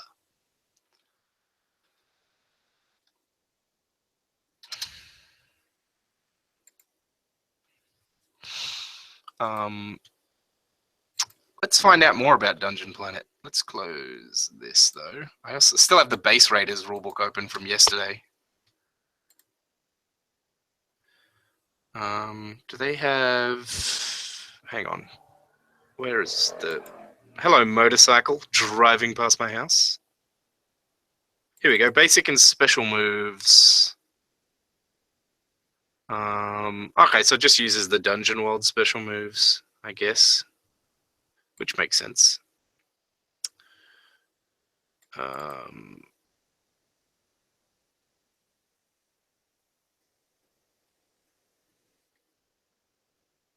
Okay, that's interesting. Oh.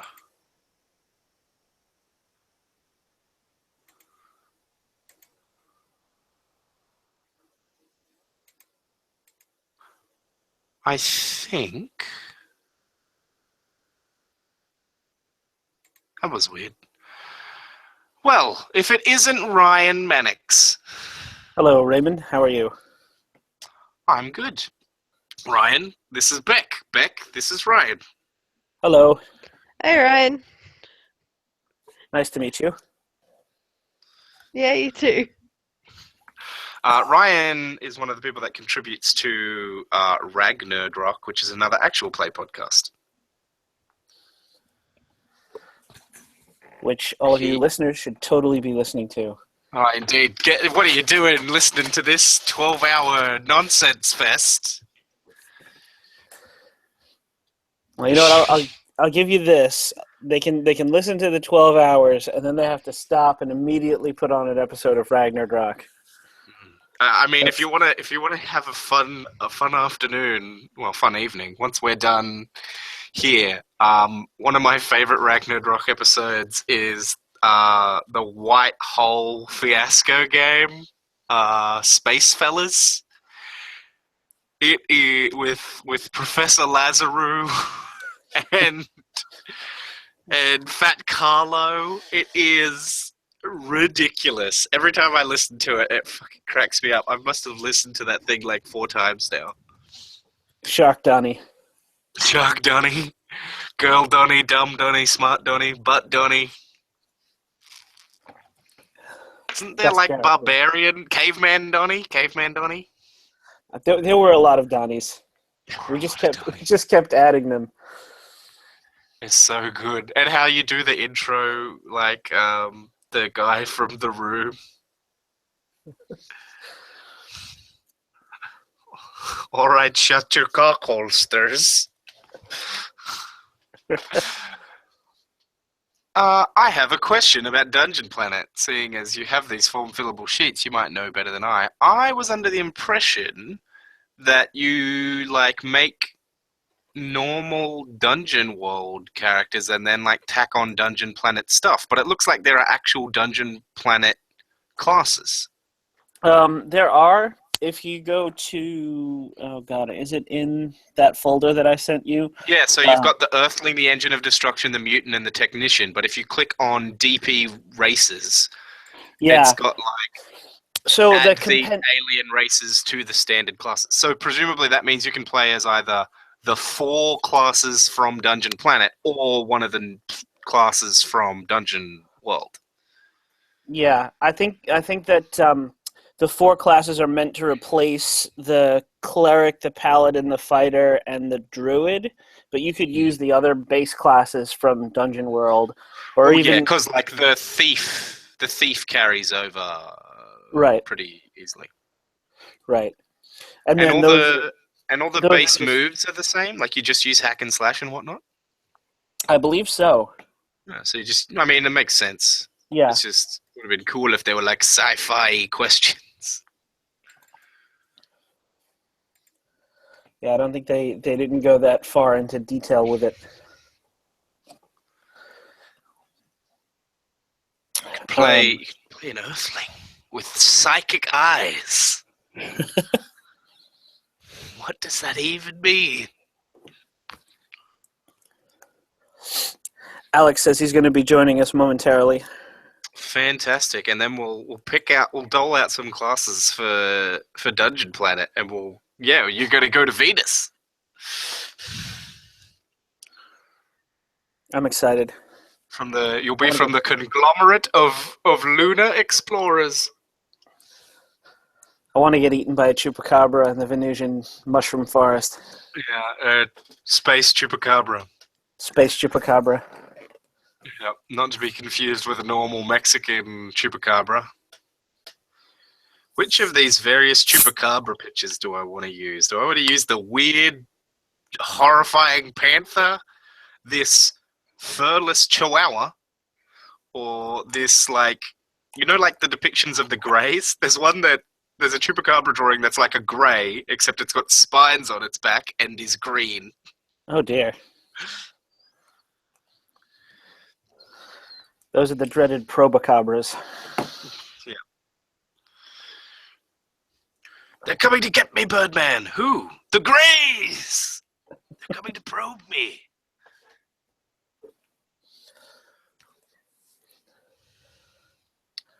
Oh, this is a cute little fella. What is it? That's what happens when you genetically modify corn too much.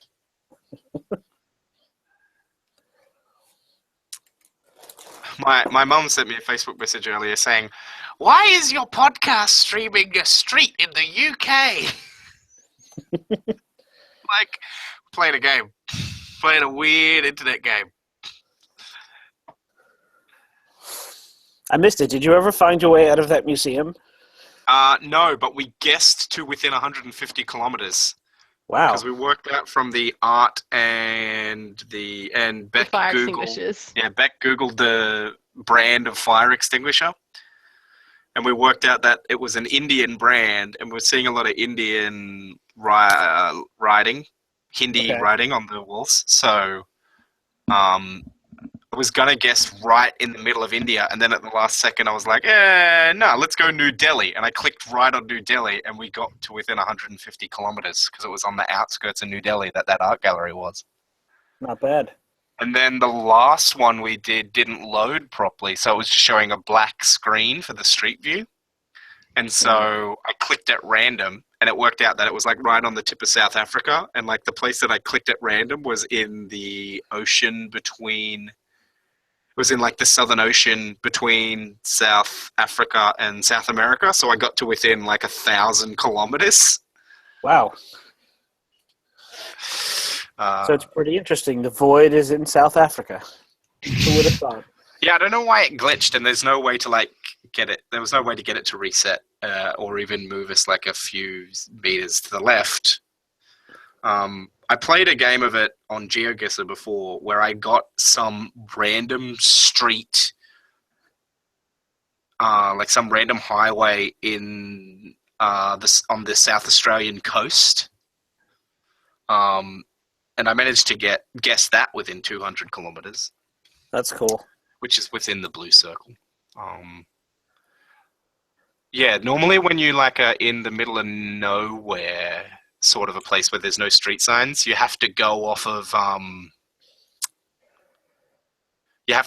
like the types of plants that are there, and and if you can find a building, like the style of building.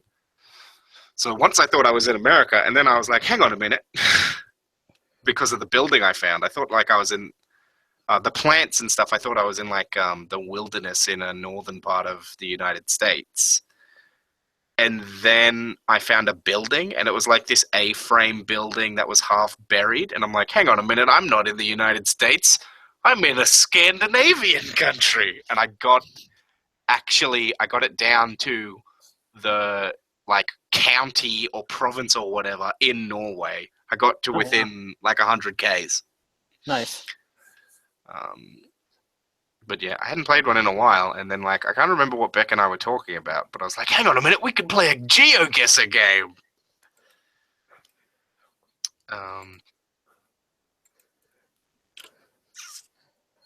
Yeah. So we're about 15 minutes away from going off the air for a quick stint. So we'll be off air for like 10 minutes at most. I'll be taking a toilet break. I'll be topping up my water, and I may get myself something to eat. We'll see how we go. My jaw is starting to get a bit sore. From talking for 4 straight hours. Talking for 4 straight hours. Oh, that chin wagon. Oh, the first hour was a bit rough. The first hour was, I got to make this interesting. And then Beck came, and we talked about gaming stuff. Sweet.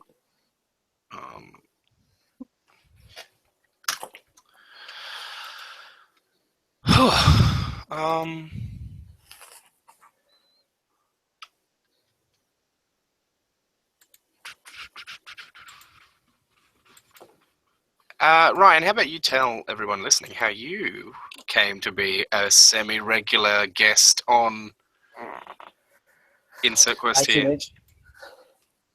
Well, Raymond and I met through Tumblr. I think I had reblogged a post of yours about Eclipse Phase at some point. You'd been liking a few of my posts, and I was like, who the fuck is this guy? And then you followed me after reblogging that post, and I was like, hang on a minute.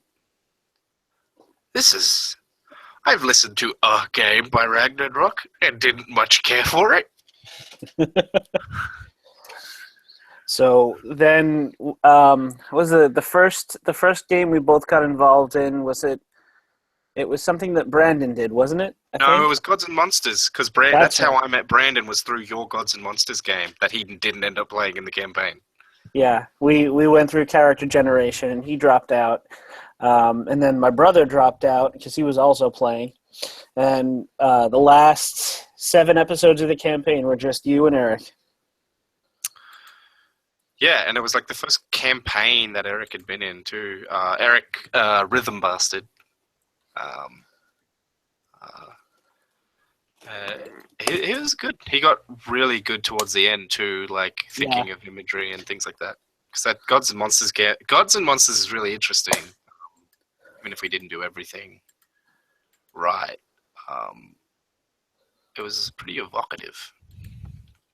I enjoyed it.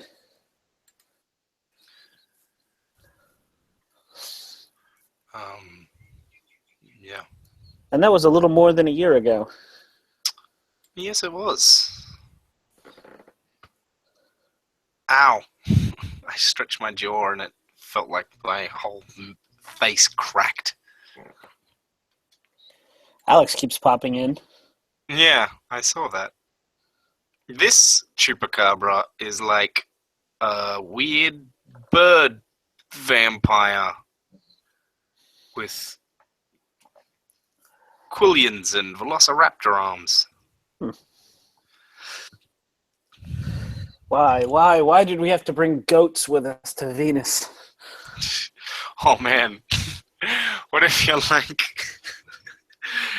you're in a Stellar Goat Farmers, you're moving your herd on from Mars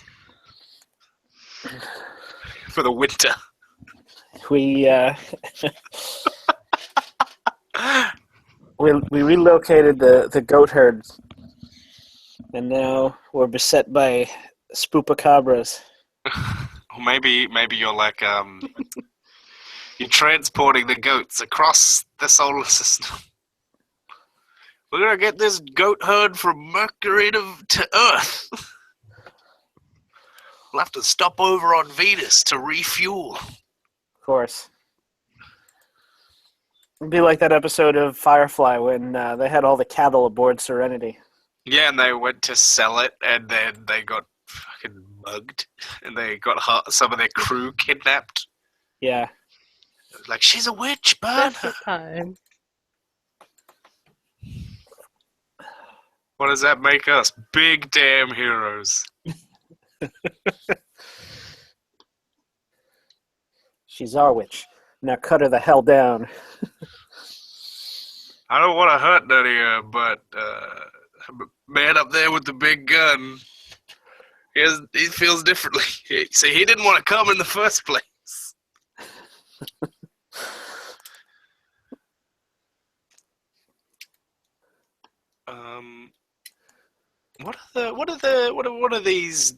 What are these things? Let's close some of these tabs. I don't need all these tabs open. This is ridiculous. Is it going to let me stay this time? Oh, Yeah. it might. Oh. So far, so good. So far, so good. This is your new room. Your incredibly hot Yes. new room. Yeah, I just found out that even though the thermostat is set to 45 degrees, the heat is still coming out of the radiators. So I have to figure out what that's about. Maybe you can turn the radiators off. That's what the thermostat's for. Oh. Yeah. Fine then. I might have if I can't figure it out, I'm gonna have my landlord call a plumber because it's quite hot. My thermometer tells me it's almost 80 degrees in my room. That's too much. That's too many Fahrenheits. Yes, it's many Fahrenheits. You are not a lizard. It is between 76 and 80 degrees. Oof. So yeah, Sounds unpleasant. it is. You know. So we decided we're going to play Dungeon Planet after the break, which is 8 minutes away. 8 minutes until part 1 of the stream is ended, and then we'll jump into part 2. And Alex will have the joy of trying to join a new hangout. Oh boy, that'll be fun. You know, it just occurred to me that there's a thing that I meant to do, and I didn't do it, and that was put the link to the actual Patreon page in the description for all of the live event videos. Probably be a good idea. It'd probably be a good idea. Keep in mind for part 2. Something to keep in mind for part 2. I'm going to do it right now. Alex, why don't you tell the listeners how you became involved with Insert Quest here? Because you are also a semi-regular component of Insert Quest here now, even though you have your own other podcast as well with Ryan. Well, way back when, I think it was back in 2016. 20-16. Is that like a bullet gauge? I'm Australian. I don't know. 2016. 2016 would be 20,016. No, I'm adding an extra zero. In the astounding future. The astounding future where goat farmers roam the solar system.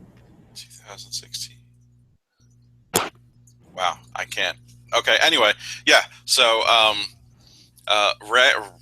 you're Ray. Ryan was always talking about these amazing games he played with his friends from Tumblr. And then one day and then we got the Sprawl, and we all wanted to play the Sprawl, and Ryan was like, well, my friend Brandon's going to run a game. Do you want to join us? I said, sure.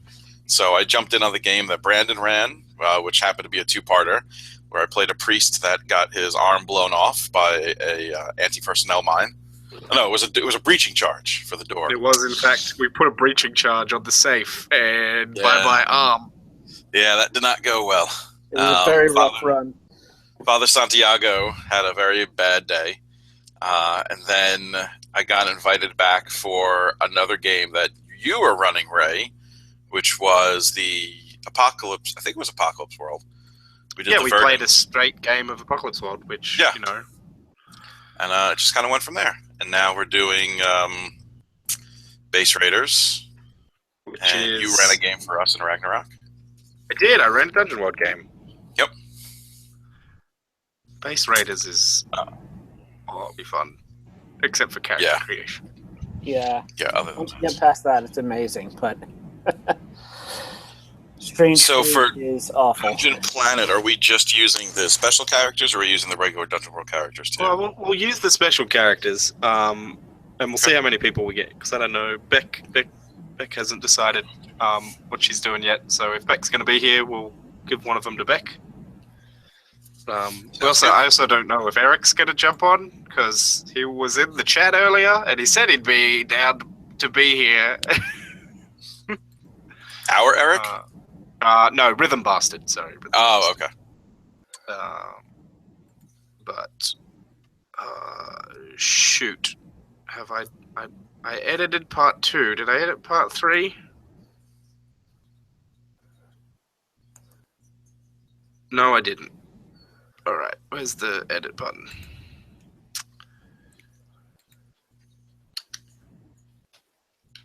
There we go. Save. It's weird looking at that. Oh, that's cool. I didn't realize it does that. So if you go to one of the YouTube events that I've scheduled for today, it actually shows you that I'm already streaming for another event. So at the moment, if you go to the part 3 Patreon launch live stream video, it says this stream will go live in 4 hours, 13 minutes. But you can watch Raymond now over in the Patreon part 1 stream. And it's just got a freeze frame of my face with my hand like on my hair. But that's cool that it does that. I didn't know it would do that. The joys of YouTube integration. Yeah. I noticed whenever we would play Numenera that YouTube would always pick the most unflattering freeze frames of Brandon to put as the thumbnail for the video after we had put it up. Yeah, indeed. The thumbnail for yesterday's Base Raiders game is also a goofy picture of my face. I thought you were going to say an unflattering picture of Brandon somehow. He didn't play, but it's just got this awful angle of him. It's like I'm like this. So I'm halfway through like saying something. You know what's going to be the freeze frame for this one? Yep, there you go. You got it. I'll do the Miley. Can't you pick your freeze frame sometimes? Yeah, you can pick thumbnails. You can even upload thumbnails. Oh, yeah. Some of the fancy YouTube sites do that. And they put like text on it. Well, I had a placeholder card thing. Like I did a title card for this in case in case there was like a glitch or something. But I haven't used it yet because it hasn't been relevant. We had a recursive screen share earlier. Ooh. Because I turned screen share on while it was on the Hangout screen. So I'll demonstrate. It's going to be crazy. Whoa! Hey! Oh, God. And it just goes on infinitum. Let's stop that before someone's thing Before your crashes. computer explodes? Well, my computer will be fine. It's got that fancy 16 gigs of RAM. Oh, very nice. Such many RAMs. All the sheep, all the Godacabras. Much memory. Wow.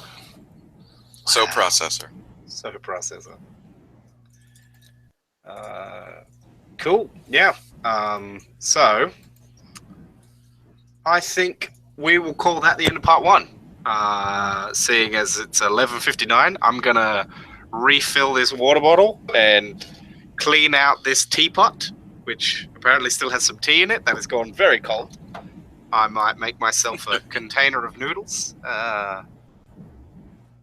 Get myself geared up for part 2. So we'll be back shortly. I'll send everyone that's currently in the chat invites when we start that up. But yeah, thank you for listening to part 1, watching part 1, streaming with us. Thank you for checking out the Patreon and backing us. All those wonderful people that are helping support us and helping us make this Patreon. And I hope that you'll stick with us and enjoy the rest of the next 2 parts of this fucking insane live stream. I mean, it's not Vice's gaming channel gaming journalism thing where they did a 72-hour live stream. Damn. I'm not that. They did a different video game every hour, I believe, as well. Holy shit. Well, they get paid for it, so... Yeah. Yeah, I mean, the goal is to get paid as well. True. So, but yes, so see you all in 10 minutes.